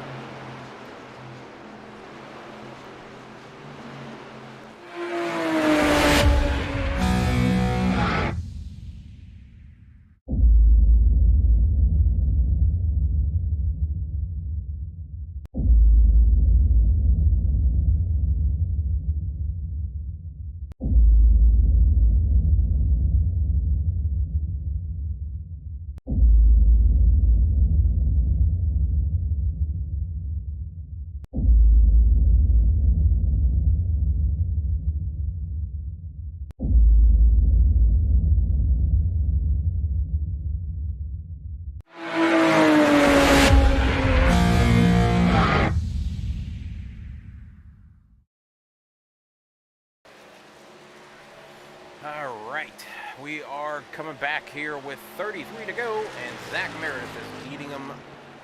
He's led pretty much every lap. I think he's led probably at least, I don't know, what would you say, 100 laps tonight, Riley? He's been just unbelievably fast all night. He's got a gap of about 2.5 seconds. Kyle Taub has run him down a little bit. I'm sure Kyle Taub is looking at this going, oh no, not 2 weeks in a row where I have to finish behind the 17. If they get a caution, though, I would really watch for the 16. He's been really fast. I think he's got a shot if he can get to Meredith under caution or something. If they can restack him, I think he has a shot. But I don't think they're going to have a caution. They've been so clean tonight. One caution early on in the race, 7 laps in, where I believe it was Andrew Chapman in the 99 bumped the 88 of Mike Allen, and it got him sideways and turned him down onto our third in points that is now sitting about 8 laps back. Nate Lehman in the 14 got turned early in this race in front of the field and took him out of contention. And I believe Cole Snyder was also involved in that, so it took him out of contention as he's been out of this race for 71 laps. So 2 drivers in the top 4 that were competing tonight for championship got taken out early in this race. But the second part of this is the top 2 in points have been consistently chasing each other around this track, as Josh Arnold has been sitting back here behind this 26. That's all he has to do to win this championship, is stay on the back bumper of Hunter Peach. That's all he has to do. He is 5 points out in front of Hunter Peach, that 26 blue and white B-Water paint scheme there. All he has to do is finish right here. He is 5 points up on Hunter Peach. Neither one of them got a bonus point tonight. Neither one of them look like they're going to be in contention for winning the race. So all he has to do is stay on this back bumper, and Josh Arnold is going to wrap this championship up, finally getting his championship after finishing second 3 years in a row. I think right now, finishing second 3 years in a row like that, I think that's putting a lot of I think he knows, like, I have to focus. This is going to be my best shot, and I have to do it now. So I think definitely it's oh, caution. Oh, caution out on track. Let's see what this is about. I'm not sure. I'm not seeing anybody. I'm not seeing anybody spinning around. Oh, it says Pacey Wygant crashed. Let's go back and see what we can figure out here. Was he because of pitting? Did he crash pitting? Did Heather say anything? Let's see if we can find this. You gave him a hint. You never. I think he's spun it hitting the apron here is what it looks like. And looks like got clipped afterwards. That's from what I'm seeing. But So he was entering pits and spun it. And when he came across, did he get clipped? I don't think he got clipped. I think he just spun it trying to pit it. no, if you actually look Throws the brakes when he on exits late. pit road, when he actually exits pit road, you do see him. Oh, he hit the cone. That's driving. why. He hit the entrance cone. That's going to bring out the caution. You're saying he spun as he came out of pit road? If you look after he gets out of pit road in turn 1, he actually does spin the racetrack there. Like, well, how do you? I never saw him come out. Hold on. Yeah. Like, how do you forget that? Like, how do you? Because your mind is so wrapped up in this baseball stuff. Like, what?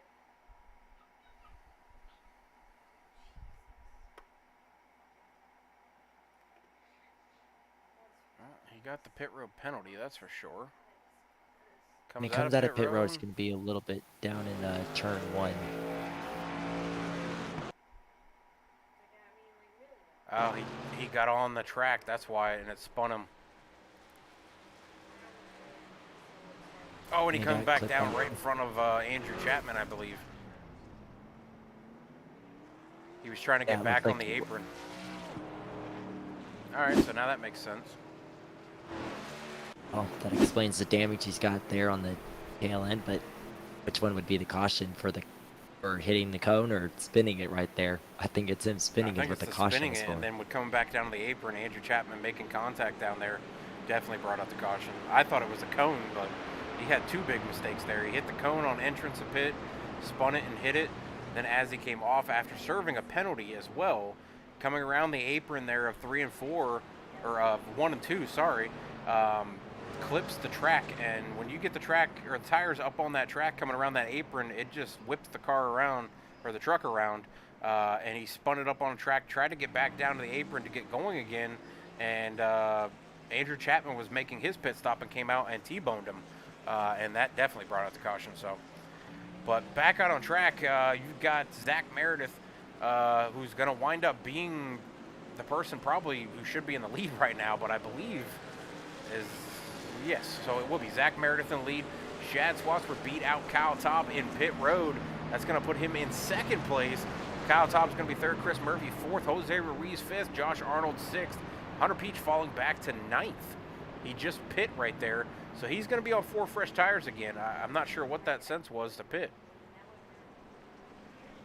I think what definitely Hunter puts him out of Peach reach, likes to though. do is I think he likes pretty much topping off on fuel and getting fresher tires, and I think it looks like everybody else, if they had stayed out there and just comes in, gets fresher tires. I think he wants to do something different than them. So obviously he's going to be behind. Well, now he's behind them now in ninth, but he gets to watch what's happening in front of him.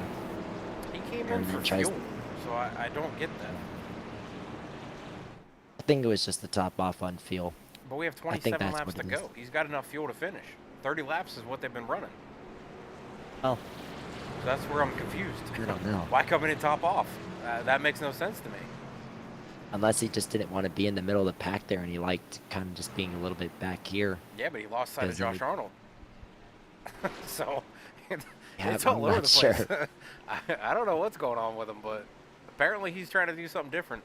But we're in the restart think zone he and we're knows going to go something. green again. I think he knows something we don't. Maybe, unless he's just hoping for green, white checkers. But Zach Meredith getting off to a big jump. Cow Top passing Shad in the turn one. Gets second place back. Shad now sitting third. Chris Murphy fourth. And Jose Ruiz fifth. Top five. Trying to get away from the rest of the field to settle this thing out. Shad obviously didn't get a good start there, but Zach Meredith and Cow Top following each other right on the restart. Cow Top going to try to make a move to the outside in turn 3 and 4. I think he's going to have him there, it looks like. I think he just did clear him. Zachary Meredith, I looked like he just bobbled it a little bit there on that inside line. But he still was able to fit up in that gap. Whoa, oh, he's big going to chop block for a by second. Zach Meredith. Wow. Just took the nose off of Shad's. I don't think Shad's going to appreciate that. Last race of the season. I don't know if I would cut somebody's nose off. Well, if we're going to settle any disputes, this is Yeah, the last nothing to race. lose Why here. not? They're both not in the championship run. Shad's trying to make the pass, but Meredith is throwing blocks left and right. Shad now underneath Meredith trying to complete that pass. Does he slide up in front of Meredith to chop his nose off? Does not clear him going through in 3 and 4. He's going to try to drop it down from the front stretch and hope that his teammate Chris Murphy in the 21 gives him a little bit of a push to get up to Kyle Top. But Zach Meredith tied right to the back bumper. Oh, and he slices right back in front of Shad Swanson to make his move on Kyle Top. I don't think he had a good enough run there. I don't think he's going to be able to clear him here. He's not going to be able to because Kyle Top's going to get the run off the outside of the corner and he's going to clear him right back, and that's just going to pull Yeah, Shad's right to the Shad back along bumper side by side. with Chris Murphy. 3 on the top row. Now Kyle Top diving it down to the bottom. Is he going down to help Meredith? Either going down to block him or to help him out, but I don't think it would really make sense to block him down there. He's not able to get, he's not think he's getting a hoping run to off pull the him bottom. along. Well, I mean, if you can get the two side by side in front of you or behind you, it's definitely a little bit easier to manage there. So maybe that's kind of what he's doing. He's trying to get them side by side, pulled to where now he knows it's a lot easier to hang on to that lead. You have them both stalling each other out. You're saying he's super speedway driver. Yeah. But it looks like Shad's going to clear Meredith. Is he going to I be able to don't know get down? super- I He don't know if does. super speedway driving's gonna work over here, but it is a 2-mile track after all, so Shad going to dive it down to the bottom. Meredith staying with Shad. Wow. he's pulling everybody with them. Yeah. Meredith got pulled right past Kyle Top. That's kind of weird. Other side by side, and for both positions. Chad Swartz was out in front at Autoclub trying to get his second win of the season. 22 laps to go. That one truck has been battling all night in the top 5. He is now out front leading laps with 22 to go, Riley. Does he have enough, or is Meredith going to come back with his fast truck all night to get there? I think, well, it's not like Meredith needs to get there. He's already there in the first place, so I think Meredith is. Probably Meredith is just going to try and set him up right now, and then he's going to set him up, probably try and take the lead, or he's going to try and take the lead away right now. Not really going to do it there. I think he's going to try and set him up. I don't know if Shad can hang on for another 20 laps. However, when I'm looking at the championship battle, Hunter Peach has caught up to Joshua Arnold and is on his back bumper, but he's got to gain. Well, like I About said, on 5 console, positions, this was I think. Shad's first win in NNR was at Autoclub, so he is very, very good at this track. Zach Meredith has been fast all night, and he is sitting second. Is he going to allow Shad to get this win, or will he bump him to take the win away from him? Kyle Taub finished second last week to Zach Meredith. Does he give the bump? He said specifically last week, and so did Meredith, that they would both bump each other if it was for a win. There's no teams when it comes down to the final lap like that. If it was for a championship, they wouldn't bump each other. But for a win, regular win like this with no championships to bother about it, they would definitely bump each other. And I know they would all bump Shad. So the question is, what does Murphy do sitting there in fourth? He's a teammate of Shad's. If he watches Meredith or Taub give him the bump and he gets to one of these guys, does he repay that favor for Shad? I say he does. I mean, if you just watched your teammate get bumped out of the way, that's probably got to be set in your mind. Okay, if they're gonna race like that, my own teammate, then maybe I should do that same thing.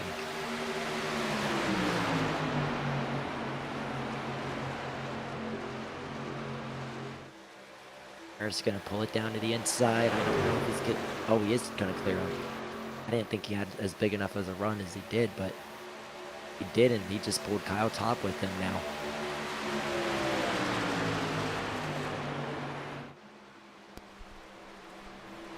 Kyle Taub and Zach Meredith making the move on Shad. Now two teammates, Shad and Chris, now see what those two just did. Can they do the same thing to those two and retake this lead back? Zach Meredith back out front after leading so many laps tonight. Kyle Taub on his back bumper. I thought these two were working together, but Zach left Kyle hanging on the outside line and stayed with Shad as they made the pass on Kyle. And then Kyle just helped him go back by around Shad. So I'd love to see Kyle come out here and put a little aggression down and put a little bumper to Zach Meredith and take this win from him so he doesn't finish second 2 weeks in a row. I'm right now watching what Kyle Taub is trying to do. I'm not sure if he's trying to set up Zachary Meredith and just and then pass him later, or because it looked like he decided to help him get by there for like getting by Shad, but obviously, since they're running 1-2, I don't think they're trying to work together now. I think he's just trying to maybe settle it between them two. Because he knows that with Shad and Christopher Murphy right there with them, if he tries to lay the bumper to him, push him up the racetrack and try and get by, that could cost him a chance at winning, since Shad and Christopher Murphy are right there with them.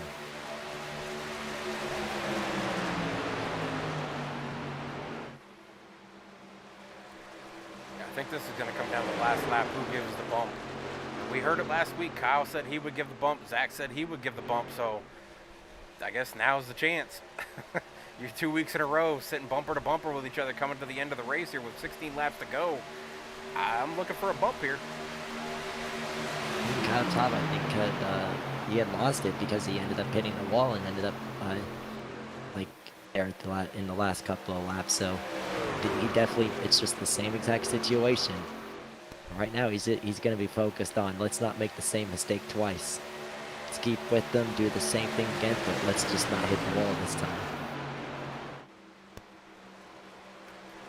Zach Meredith is going to be trying to take this lead and go to the finish line to get his second win straight.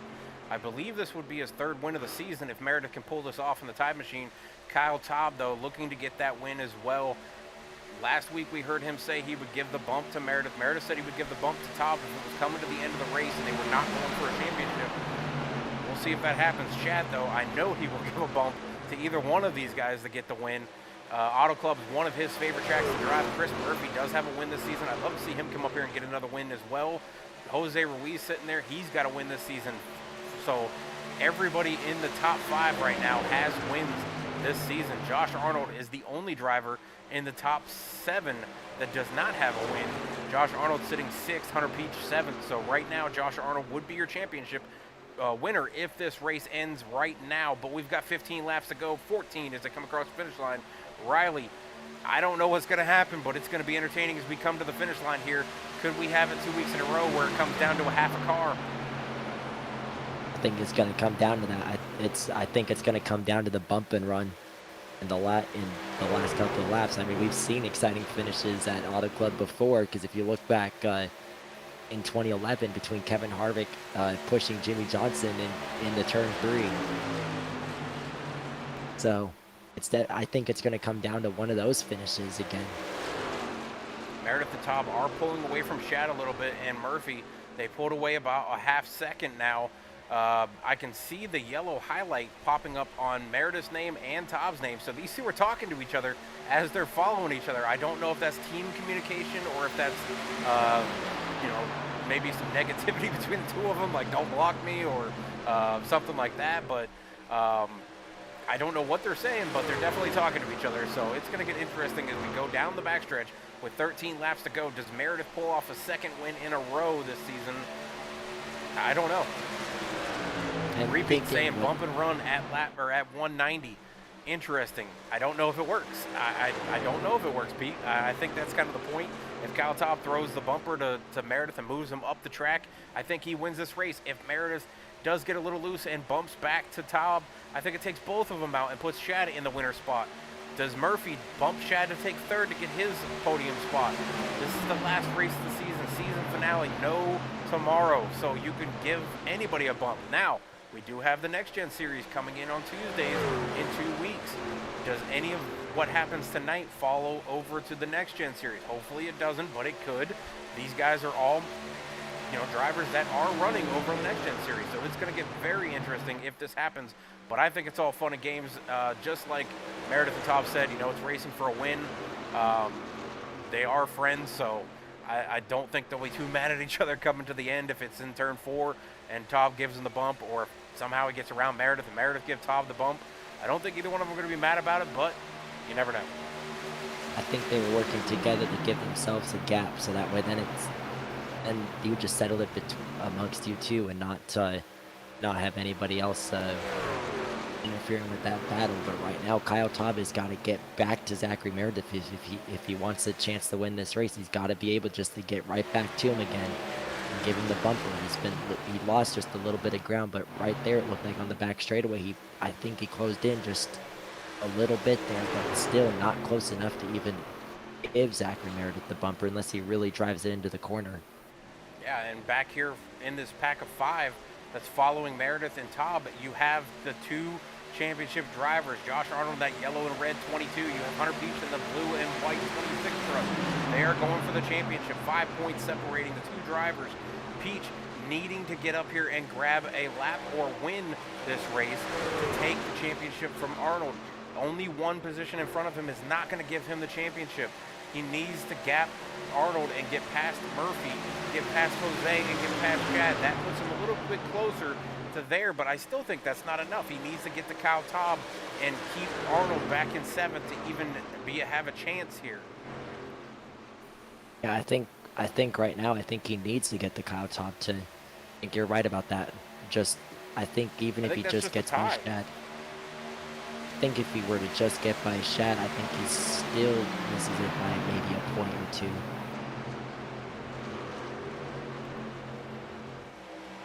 I mean, he's doing everything he can. He's side by side with Chris Murphy right now for 5th. That would give him a 2-point addition to his point total. That would put him 3 points back from Arnold. So he needs to get to Kyle Taub just to tie. If he gets to Meredith and leads a lap, that gives him a bonus point. That's the position he has to be in. If Arnold stays in the position he's in, he needs to get to 1st. If Arnold does make up a couple more positions and Hunter gets to the win, he gets a 3-point bonus for the win and leading a lap point. So there's 4 right there, but he needs Arnold to be at least 3rd for that to happen, for him to get the championship. So this is all going to come down to points, and I don't know if we're going to get there for Hunter Beach. 8 laps to go. If a caution comes out, we'll restack him, but Hunter's trying to give everything he's got to take home his 2nd championship 2 seasons in a row if he can do it. He fell a little short in the Xfinity Series. Nate Lehman was able to bring that championship home this season. Unfortunately, Nate was 3rd in points for this race here, but he got knocked out in the first 7 laps of the race, fell back to about 19th. He is sitting about 8 laps down, running 16th now. 4th place in the points. That were still in contention with Cole Snyder, but he got knocked out early in the race. He's back in 20th, 95 laps down, so he's completely out of contention. But really, this is all between Hunter Peach and Josh Arnold. And right now, Arnold is not letting him get away. Now he's back to side by side with him because Hunter Peach has been trying everything he can just to get by Christopher Murphy, but he's just not been able to do that. Christopher Murphy has just been able to hold him off, and Hunter Peach has kept trying and trying. Jose Ruiz just- trying to make the pass on Shad for third. I think the guys on the bottom, the tires are just too old. We're 22 laps into the run. The bottom is just not working. The top line, middle line is where the speed is. So if you get side by side with a guy, it just sucks the rest of the trucks back to you, and then you can be liable to be passed by those guys. So if you're going to make a pass, you've got to make it real quick to get by that truck in front of you. Jose's almost cleared. If he can slide up in front of Shad, and he does. He takes third position from Shad. That knocks Shad off the podium. Kyle Taub slipping back from Zach Meredith. He is now 7/10 back from the leader. Zach Meredith pulling away Shad, trying to do the crossover in the next turns, trying to get underneath Jose Ruiz for that third position. I don't think it's going to work for him. He's not going to be able to get him there on the bottom line. Looks like, and up front, Zachary Meredith has just opened up his lead over Kyle Taub by a larger margin now. These guys It's are about running 7. down Kyle Taub, though.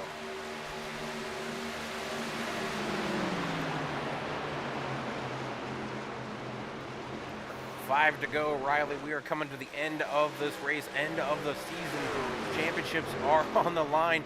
A win is on the line for Meredith. Josh Arnold and Hunter Peach are nose to tail right now. Does Hunter give a bump to Josh Arnold, knock him out of this race to take this championship? Never seen Hunter do it before, but this would be the time. It's the last race of the season. Give him a bump. Well, if he bumps him out of the way, he's only going to lose 2 spots right there, unless he were to bump him hard enough. And, yeah. If he turns him, he could fall all the way back, and that could definitely give Hunter the win. I don't know if Hunter's the type of driver that would take the championship that way, though. I don't think Hunter is that disrespectful. I think he's very, very respectful on track. He's very clean, so I don't see him doing that, but you never know. It's for a championship. I think even if Josh Arnold were to spin, it looks like there's 11 guys on the lead lap right now. He only needs 5 points, so.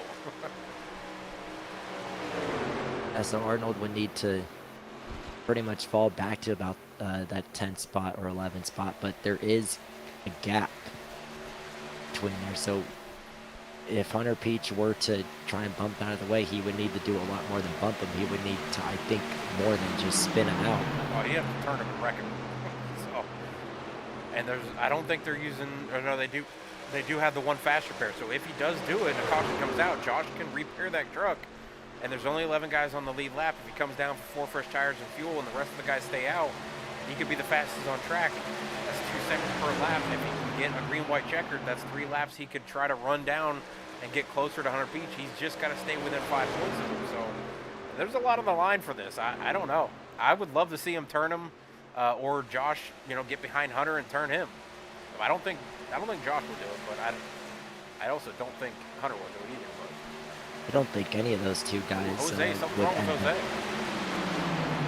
Jose just gave up 4 positions there. I mean, Hunter Peach wanted to pass guys, but I don't think he wanted to pass guys, allowing Josh Arnold to do that as well. But, however, I mean, if he were to wreck him here, or if he were to wreck him on the last lap, that might just give him the championship, but he's got to wreck him to do it.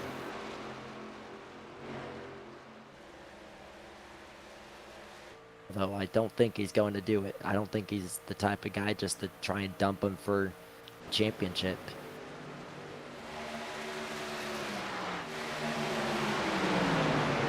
Oh, Shad's in the wall. Shad clipped the wall as he went into turn 1 and 2 there. That gave way to Josh Arnold and Hunter Peach, moving Josh Arnold up to 3rd, and Kyle Taub is within reach. Hunter Peach now sitting 4th, Shad sitting 6th, as Chris Murphy was able to make that pass as well and get to 5th. Hunter Peach now trying to make the move on Josh Arnold for 3rd.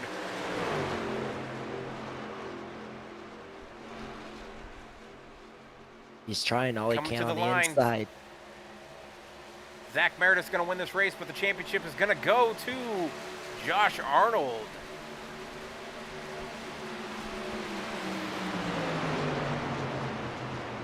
Hunter Peach beat him to the line there, but that's only going to make it a doesn't really matter 4-point for gap. him. Yeah. Let's take it I back think- here and see the coming to the finish line.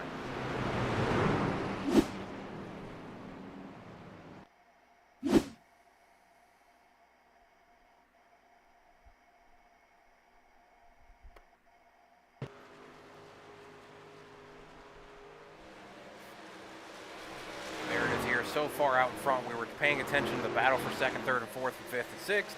But Meredith going to get his win, second win in a row.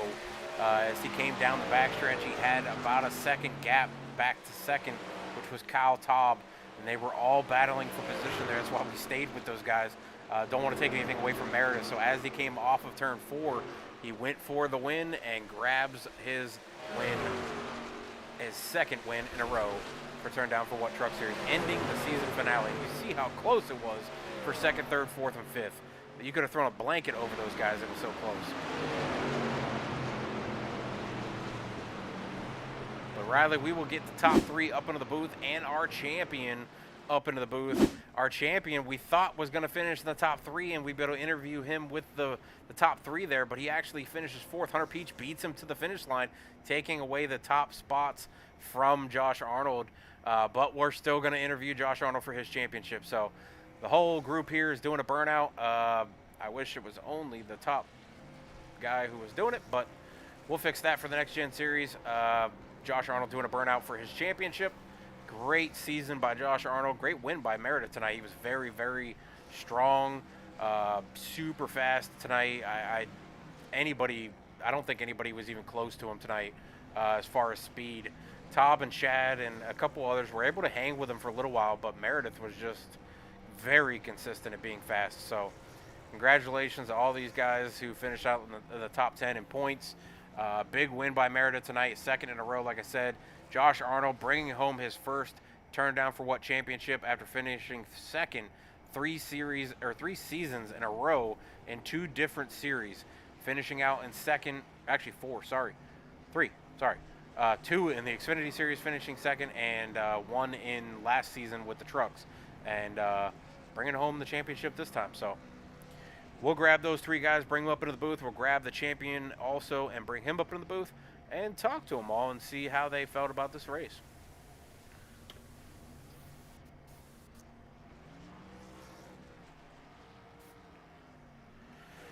So we'll come right back after this commercial. I gotta use the bathroom real quick, so I'll be just right back. All right.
All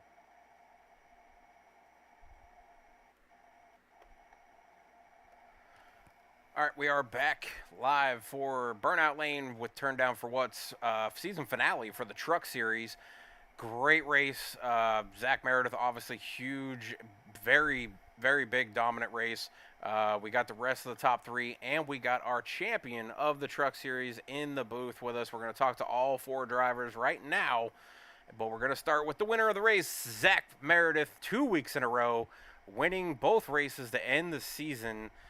Uh, I mean, dominant win tonight. I think you led close to 100 laps, I would think, somewhere around there. Just super fast. You ran down Pacey Wygen under both green flag stops. You started out about 3-4 seconds back from him each time you guys had the green flag stops. You're able to run him down pretty quickly within 10 laps. Got the pass on him, then got out to about a 4 second lead each time, and then obviously had to do another green flag stop. We come to the finish line here with a caution coming out. It restacked you guys up. You had a little bit of a battle there with Shad taking the lead, and then Kyle was right on your back bumper. Just give us a rundown through the race for yourself and what this victory, the Truck Series or season, means for you, bud. Yeah, so starting with the running down of Pacey, I mean he didn't pit underneath that first caution, so I mean he was short on gas compared to the rest of the field by 8, 9 laps, so he was already off sequence. So every green flag stop, he had to pit 7, 8 laps before us. So the new tires, I didn't push anything. I was on cruise control, just passing him and just try to get away from everybody. But yeah, just try to run it as far out as possible because it was going to be a fuel mileage race. I mean, at the coming to the end, I mean, I was only a gallon to the good, so basically 2 laps. Just try to make no mistakes, and then man, that caution really made me upset. I had I watched that 2.5 second lead just vanish, and it was really disappointing. But you know, it was really fun at the same time too because it let me battle somebody for the first time in 60 laps. So battling it with Todd and your brother, I mean, it was great. But as for battling them, I mean, I felt like I had the best long run car. I mean, it showed on the track, so I just knew we had to run it a long run, so I just didn't push anything, and I just let your brother have at it. I was like, maybe he'll shred his tires, maybe Todd will shred his tires, but Todd got sideways and kind of burnt his right sides up, and then I don't know what happened to Shad, but just try to stay in front and run consistent lap times, lap by lap, and make no mistakes. But yeah, I'm on the winning back-to-back races. Yeah, it's great, but does it, I mean, I didn't win a championship or anything, so I'll just take it as another win in the books and just move on and wait till next season starts. So hopefully we'll continue that streak, make it 3 in a row, hopefully on the opener, and then just shout out to my man, you know, J Paul over here for winning the championship, consistent every race, every weekend, week out. So congrats to him. I mean, and this was a huge race. I know, Autoclub was not designated as our championship race. It was supposed to be Charlotte, but because we had some issues the week that we were supposed to have Autoclub, we kind of shifted the schedule to where this was the last race of the season. So, um, last week being Charlotte, if that was the last race of the season, you'd have won the race, and J. Paul would have won the championship that race. But we had the extra race. You come out, you put another win down. J. Paul ends up winning the championship anyways with the extra race. It was just an amazing, amazing race for us. It did get a little bit boring with you guys getting separated, but I know you were probably, like you said, agitated a little bit, frustrated with that caution coming out. But for us in the booth, it was a little entertaining because it gave us a little more action to talk about. But going into next season, I believe you are designated to run the next gen series, and I believe you were an integral part of setting up that season, if I'm not mistaken. As much as Griff has talked about you helping and getting everything going, so with this season here in the trucks, we know you missed a few races, but Riley and I both said, if you would have been here for all those races, we really think you would have been in the top three battling it out with J. Paul and Hunter if you'd have made every race. Are you going to be able to make every race for the next gen series and compete for a championship over there?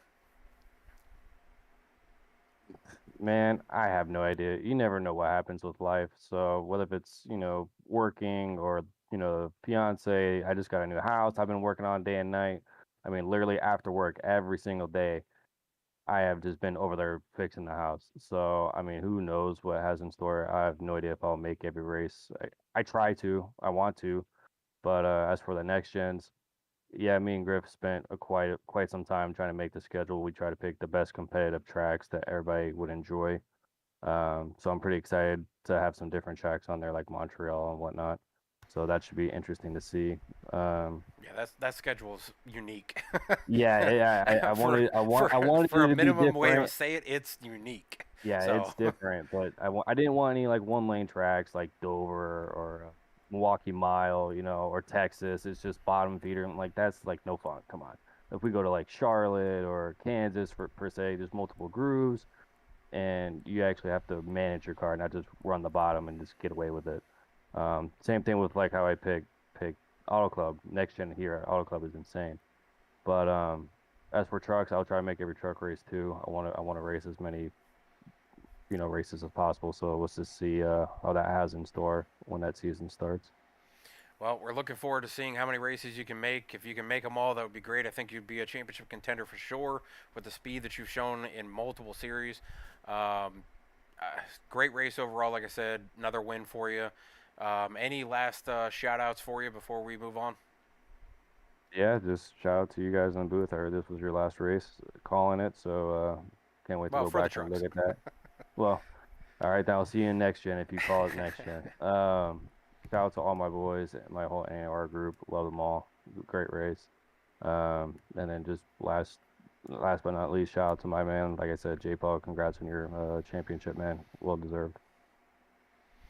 All right. Well, that is your race winner tonight at Auto Club, the last race of the truck series or truck season, as we are starting up another season of the trucks. But great finale race by everybody. Riley, want to go ahead and take our second place finisher tonight? 2 weeks in a row. I'm thinking he's going to be a little bit maybe mad about this finish behind Josh or finish behind Zach Meredith 2 weeks in a row. Go ahead and take Cal Taub. Hey, Kyle Todd, you got the copy? You hear me? Yeah, I got you. Yeah, you're just gonna have to deal with my sick voice for now, but once again, 2 weeks in a row, you're gonna come up second to Zachary Meredith, and as you said last week that you would give him a bumper. Were you gonna do it? Were you gonna give him the bumper here today? I mean that move's always in my back pocket, so if it came down to it, could have used it, but never got there. Burned off my right rear early on the run from two saves, and that was it. I also noticed that there in the last run, uh, were you and Zachary Meredith maybe working together to try and get away from Shad and Christopher Murphy to try and put a little bit of gap and battle it out amongst you two, or did it just kind of happen that way to where you guys got spread out from the rest of the field? Well, for me at least, I wanted to push him far enough ahead, so it could just be me and him to battle for the win there. Throughout the previous two green flag runs, I noticed that I was gaining considerable amount of time in the death the green flag runs, and I was hoping maybe with 5 to go, I'd still have enough left in the right rear to get the move, but just didn't. Yeah, I definitely had thought that you were going to be up there, and I had the feeling in my head that you're not gonna get the win, or you're not gonna let the win slip away from you 2 weeks in a row like that. Do you have any shout outs right now? Any shout outs? Yeah, shout out to my guy J-Paw for winning the championship. It's pretty cool. Shout out to you guys, Kurt, Riley, for the broadcast here on Sundays. Now you're going to be going to Tuesdays, so can't wait to see you there. And then a shout out to the rest of the CDR crew. Well, actually, I just thought of one last question here before I pass on to Kurt. Uh, how do you feel about going into next season? How do you think you're gonna run next season? I've got no idea. I'm sure I'll be up front per usual as I am in just about anything I drive, but I've got no clue what my schedule looks like past August, so we'll see. Well, good luck and good battle, and it's just right there. Kurt, back to you now. Well, Riley, I know your voice is not too happy with you, but I'm going to let you interview your driver that you picked tonight for tonight's win. Hunter Peach came in third tonight, so I'm going to let you go ahead and get that. And I'm going to take the guy that I picked to win this race and to win the championship, being fourth place finisher Josh Arnold, who won the championship. So go ahead and take third place, Hunter Peach. Well, I'm sure he's going to be upset with me picking him. Hunter Peach, do you hear me? I do. Oh boy, you don't sound too happy about that.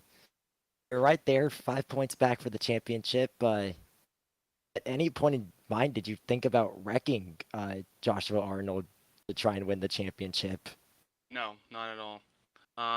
Just go in there and race them as hard as possible, as much respect as I give everybody else. But yeah, very interesting race to say the least. It was about me and Zach were the only two run the bottom, and everybody else was running top, and I didn't feel too confident about long run or short run. I know I had like a little bit better tires, maybe. I don't really know, but Zach was just in another zip code, same with everybody else, and I was just staying competitive with Josh that whole run. I stayed with them as best I could, and yeah. Were you trying to run a different strategy earlier in the race? Because we noticed you were quite a ways back earlier, but then, of course, you had that late race yellow and then you were able to be right there with Joshua Arnold and battle it with him. So were you on a different strategy earlier in the race, and it's probably why you lost ground, or? I was saving tires early in the race, but I generally my math's usually wrong. I'm not good at maths, so don't ever trust me on calculations. I thought we were about 3 laps short, depending on when that first yellow kind of came out, and we all pitted. So I was trying to stretch a little bit extra laps than them, so I could short pit the end. And even though we were all good on field, so there was really no advantage there, no strategy. It wasn't really going to work out. But, you know, yeah, just no alternative strategy, really. It was just stay consistent enough and just try to be good on the long run, I guess, was the main tactic. So you won last season's championship. Now you come up second here in this one. How do you feel about going into next season? Do you think you can take away that first that championship spot again? Honestly, who knows? I don't know who will be in that series, so can't really determine. Really, it's pretty even to say the least. I mean, you got Josh, you got Bills. I mean, you really got everybody in here. We're all just so competitive every week in, week out. Anybody can really win it, to be honest. It just determines on what people's schedules are. But I'm still thinking about running the next gen. Not a big fan of the cars, but really like to learn how they drive and race with all these people that I enjoy racing with every week. But yeah. All right, you got any shout outs out there? Yeah, shout out to the guy who absolutely hates me, Joshua Arnold. Congrats on your championship, buddy. Well deserved. I know you hate me half of the time, but and shout out to you and Kurt for y'all's last one here in the trunks. And shout out to you, Kurt, for letting Riley come up here a couple races. Really appreciate it. And shout out to Mike for this great league that you put on every week. And all the drivers out there, even though I might have a little contact with people. Murphy, reckon him a little bit, but we're all good. And shout out to the whole CDR crew and everybody that watches the streams to support me. Kurt. All right. Josh, you got a copy, buddy.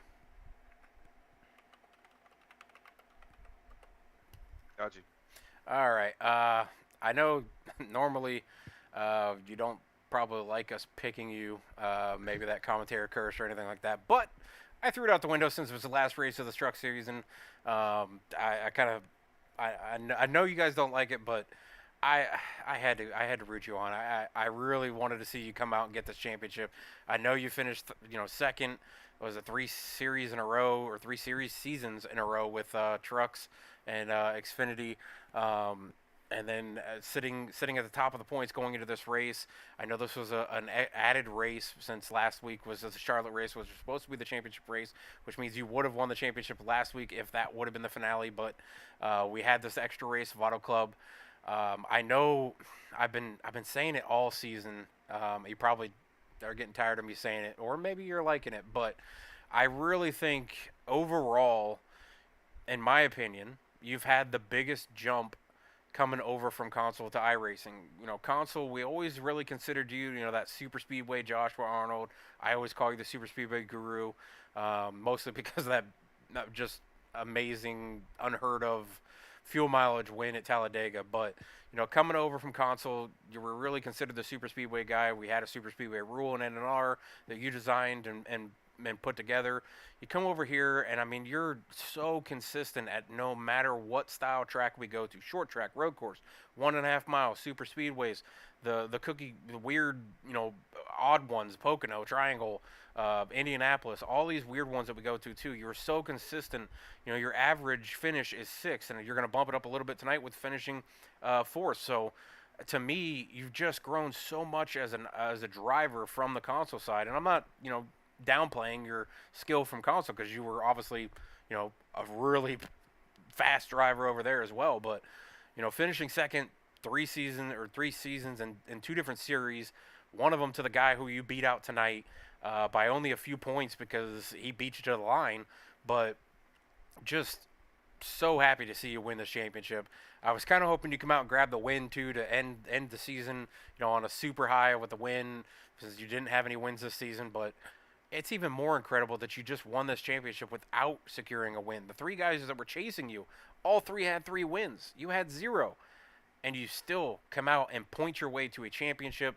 It's only been done once before, like I said over the broadcast. I believe we were talking about somebody doing it earlier with Carl Edwards or something like that, but he didn't end up winning the championship. He lost the tiebreaker to Tony Stewart. But it's just an incredible, incredible job by you tonight. You bring it home 4th. Were you even paying attention to the win, or were you just paying attention to Hunter all night? With Nate obviously getting taken out 7 laps into the race. Not sure what happened with Cole. I think he might have been involved in something, or he was 101 laps down, so I'm assuming he was involved in something. But were you paying attention to anything besides just where Hunter was on track? I mean, I can't say that I really was. Besides the leader and then Hunter, really, I had a lot of notes beside me going in specific laps, point totals for different things. So just I had it was funny that one caution came out and it was right on top of a number that I had wrote down that if something came out I needed to pit, at that point and get tires and stuff. The first run, I just really came down and got gas. I was back there saving my tires. I saw Peach, start up front. Thank you, Pacey, for winning the pole there. Saved me a point. But then, Yeah, it took that away from him. yeah, Hunter's he Hunter's a got up pole there. point machine. So Oh yeah, I was worried going in. But then he got up there and led a lap, and I'm back there running eighth, ninth, 10th maybe, and I was looking at myself. I'm like, I'm sitting here going as slow as I can, and I'm only a second and a half behind the leaders.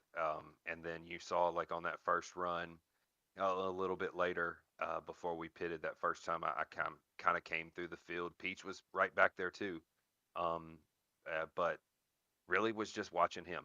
Um, I do believe I slowed down one of those times because I did think that I was like 1 lap short on gas. So I slowed back my pace to just ride behind Peach.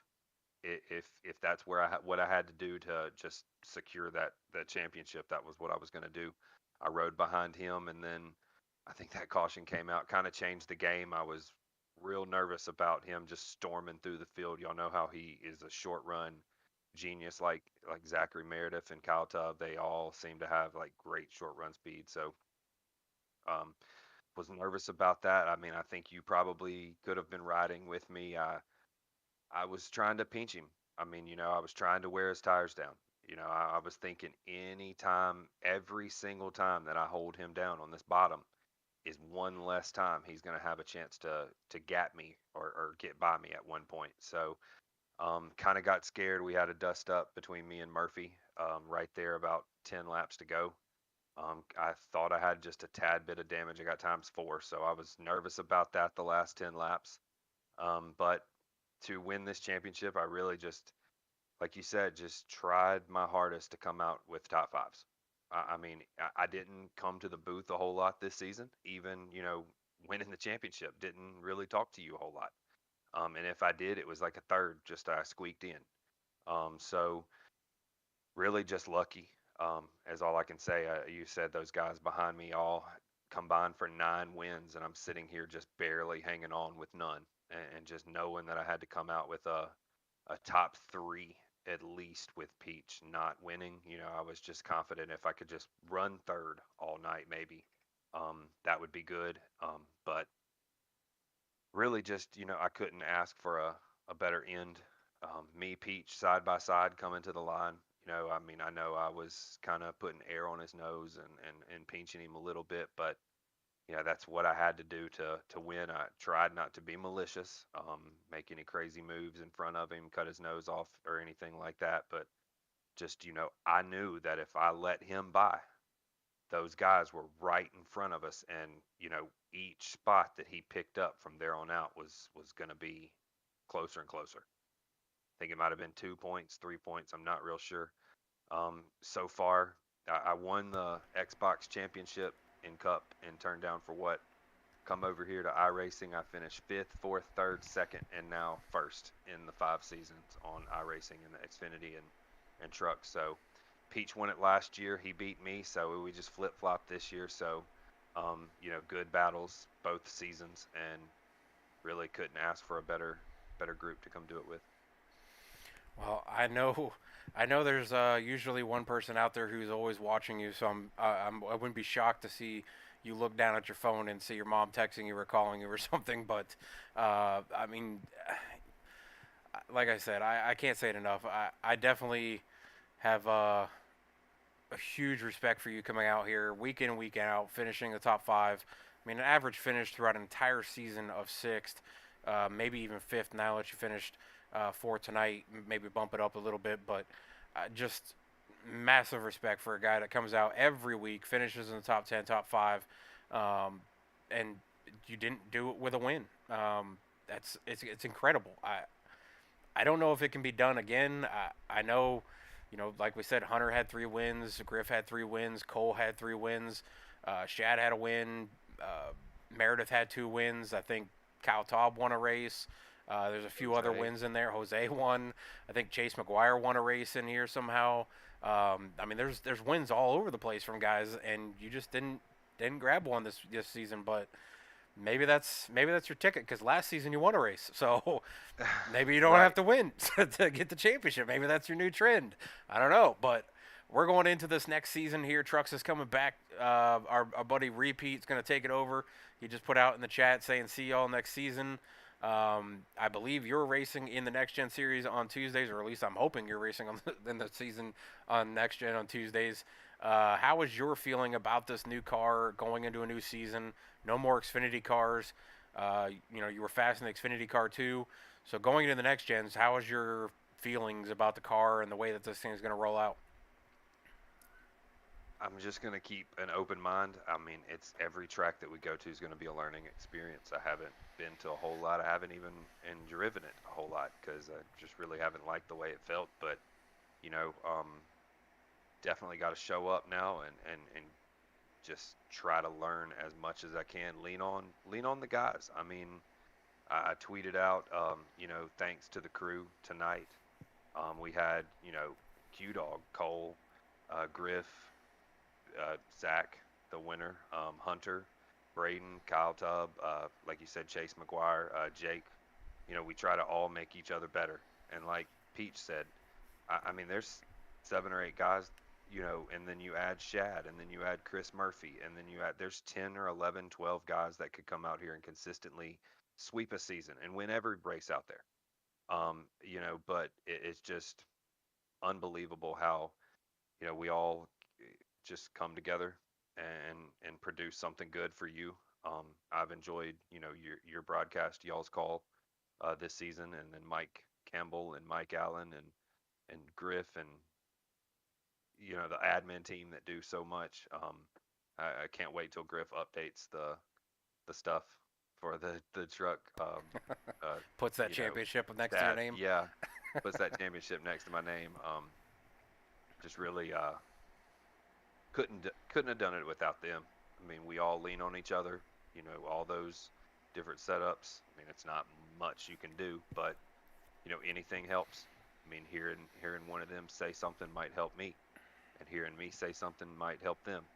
So I mean, you see, we're always up at the front, um, and we try to just lean on each other. Well, So speaking of those two guys that you're talking about before, Mike Campbell, Mike Allen, they're both up in the booth. Mike Campbell, obviously Papa Bear, the owner of Turn Down for What. Mike Allen asked him to come up into the booth because he has a reward to give you for winning the championship. Mike, you got a copy, buddy. I do. All right, you want to go ahead and explain this winning championship prize to Josh Arnold? J. Paul, it's a great season, man. And to win this, I threw this together. I right at the spur of the moment today. I just, sitting here and I told the wife, you know what, I'm gonna put together a little championship package for the winner. And you and Hunter, hell of a battle. So it's an honor to give these things to you. I believe there's a some Logano car in this little pack. Yeah, but I was actually thinking of letting Hunter have that 22 car. Can I say something? You know what's ironic about that? That Logano car is 2018, the year Logano won the title. Yeah. So I don't know how you was that a little how you feel. precursor How here? you feel? Yeah, how you feel about that, J. Paul? If I send that, that Hunter had that 22. Give him a little car. reminder. What that 22 car?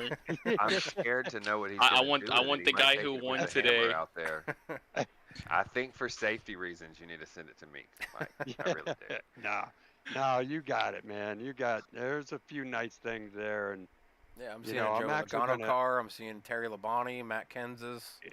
yeah. What is there's this? Is that actually a Ernie piece- Irvin? There's a piece of Denny Hamlin's uniform, certified. There's some nice things there. I don't and, know how John feels about Denny Hamlin. Yeah, well, it's it's still a nice. It's a low Oh number. yeah, it is. Too. I'm the same, but him and his driver have beef. My roommate wanted me to set up, shop and get the camera rolling and have all that stuff that you've given out, the NASCAR stuff, Yeah. especially because I really never collected that kind of stuff. I have a couple of T-shirts from when I was a kid going to Talladega, but really the only NASCAR stuff that I have is what you have given. So I appreciate everything that you've done because I mean, Hey, it's been Boehner and Hunter and who else? like I Tristan told, Bailey. yeah, I told Mike Campbell, it's I've had it for all these years, and it's time to pass it on to some guys that'll cherish it. So it makes me feel good doing that. You'll see it one day behind me on the wall. Absolutely, Hopefully. Well, let's bring up the owner, Papa Bear. You got any words for your champion in the Truck Series? Well, first thing I'd like to say is congrats on the top three. Good racing tonight. Awesome finish with these champions for battle for third and fourth. And Josh, you came out on top. Congratulations. And for everything you've done, I appreciate it. Thank you. You helped me out quite a bit, and I've come a long way just because of that. But congrats on your win, buddy. Enjoy it. Thanks, Papa. Well, I think that's going to wrap up our season for the Truck Series. Like I said, stay tuned because we do have some other stuff coming up. We have the Truck Series coming back. I believe Repeat is going to be broadcasting that. I'll be moving over to Tuesday nights for the new Next Gen series that Turned Down for What's going to put out. No more Xfinity series. We got the Next Gens coming out. And then we have some bigger news coming out later on. I've played the commercial a couple times tonight. The Sim Racing channel is going to be picking up a few of us broadcasters on Roku TV. We're going to be able to put this race live and into the vaults of that app on Roku TV. Once that gets put out, we'll put out a huge notice and stuff like that. So this series here in Turn Down for What or both, I believe. Pete most likely will be doing it for Sundays, putting it out there, and I'll be putting it out there on Roku TV on Tuesdays, along with my other series on Mondays, HTL iRacing League, putting all of that out on Roku TV. So you'll be able to follow us now on Facebook, YouTube, Twitch, and Roku TV.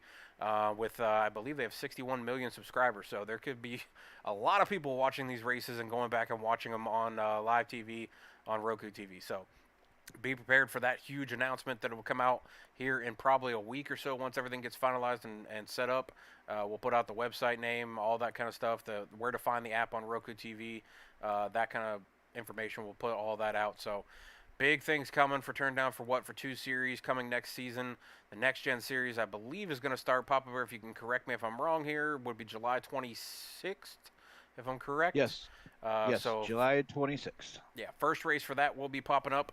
I will put out some information here in the next week or so about that series, what times, all that kind of stuff.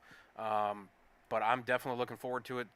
Bringing all these guys that were here for the Truck Series and Xfinity Series, throwing them in the new car next gen. A really wacky, weird, very unique schedule has been built by one of our admins, Commando Griff or Nate Lehman, with the help of some drivers, Zach Meredith being one of them.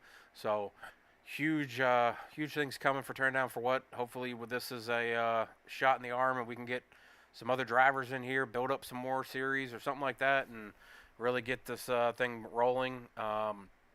Josh Arnold has his series on Friday nights.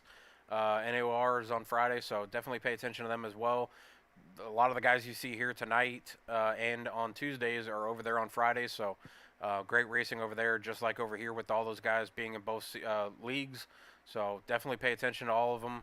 A lot of these guys race in series and leagues all over the place and different days, different style of cars and things like that. So definitely huge skill and a huge respect for a lot of these guys.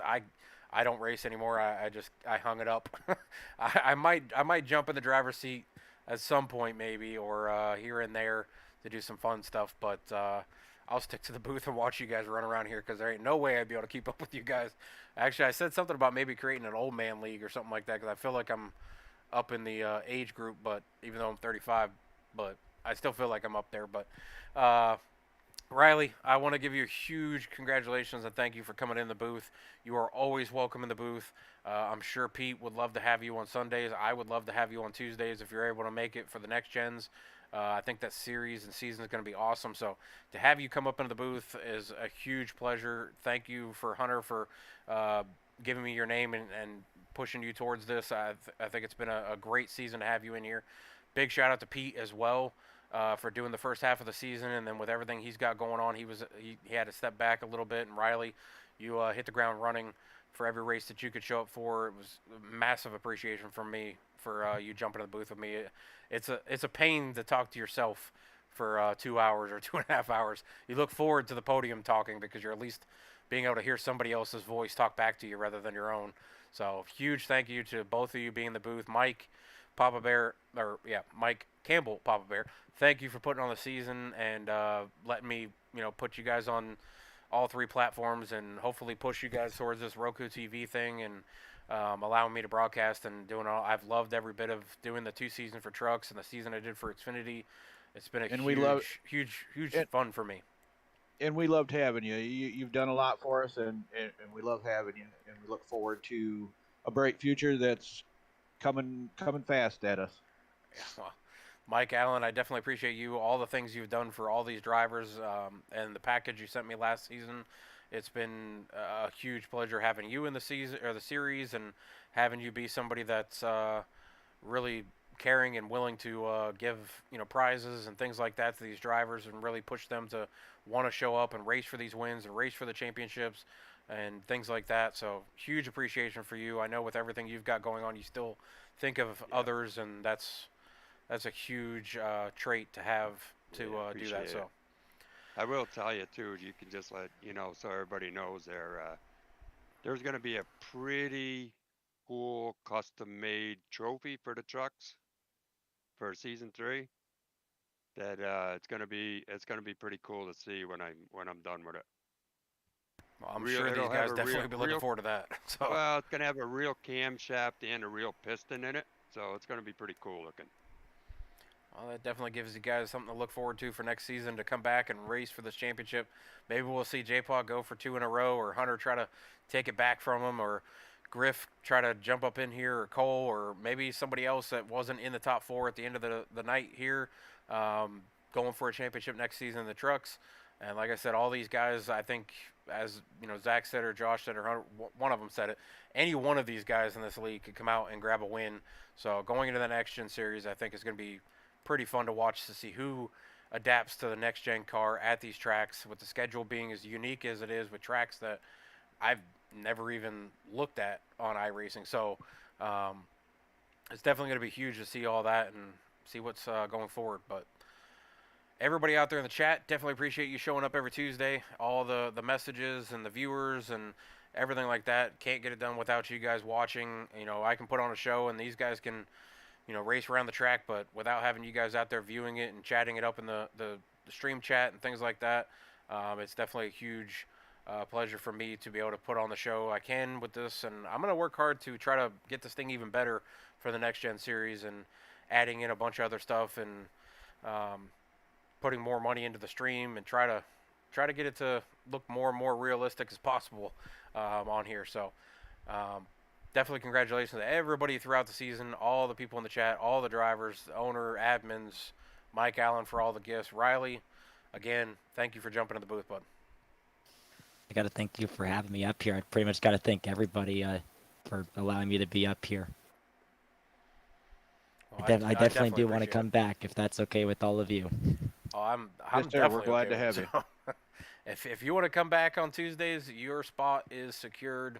Anytime you want to come back to the booth, it's a pleasure to have you in here.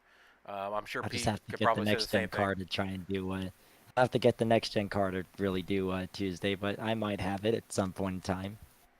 Well, we got a couple weeks before we start the season, so we'll see if we can get you here in the booth. If not, I'll be in the lookout for anybody else that wants to jump in the booth with us. If Riley's able to attend, we'll have a third person. If Riley's not able to attend, there's still a second spot that you can jump in and talk with me. Definitely would love to have somebody in the booth with me so I don't have to talk to myself for 2.5 hours. So, again, real appreciation for everybody out there, all the drivers, everybody in here.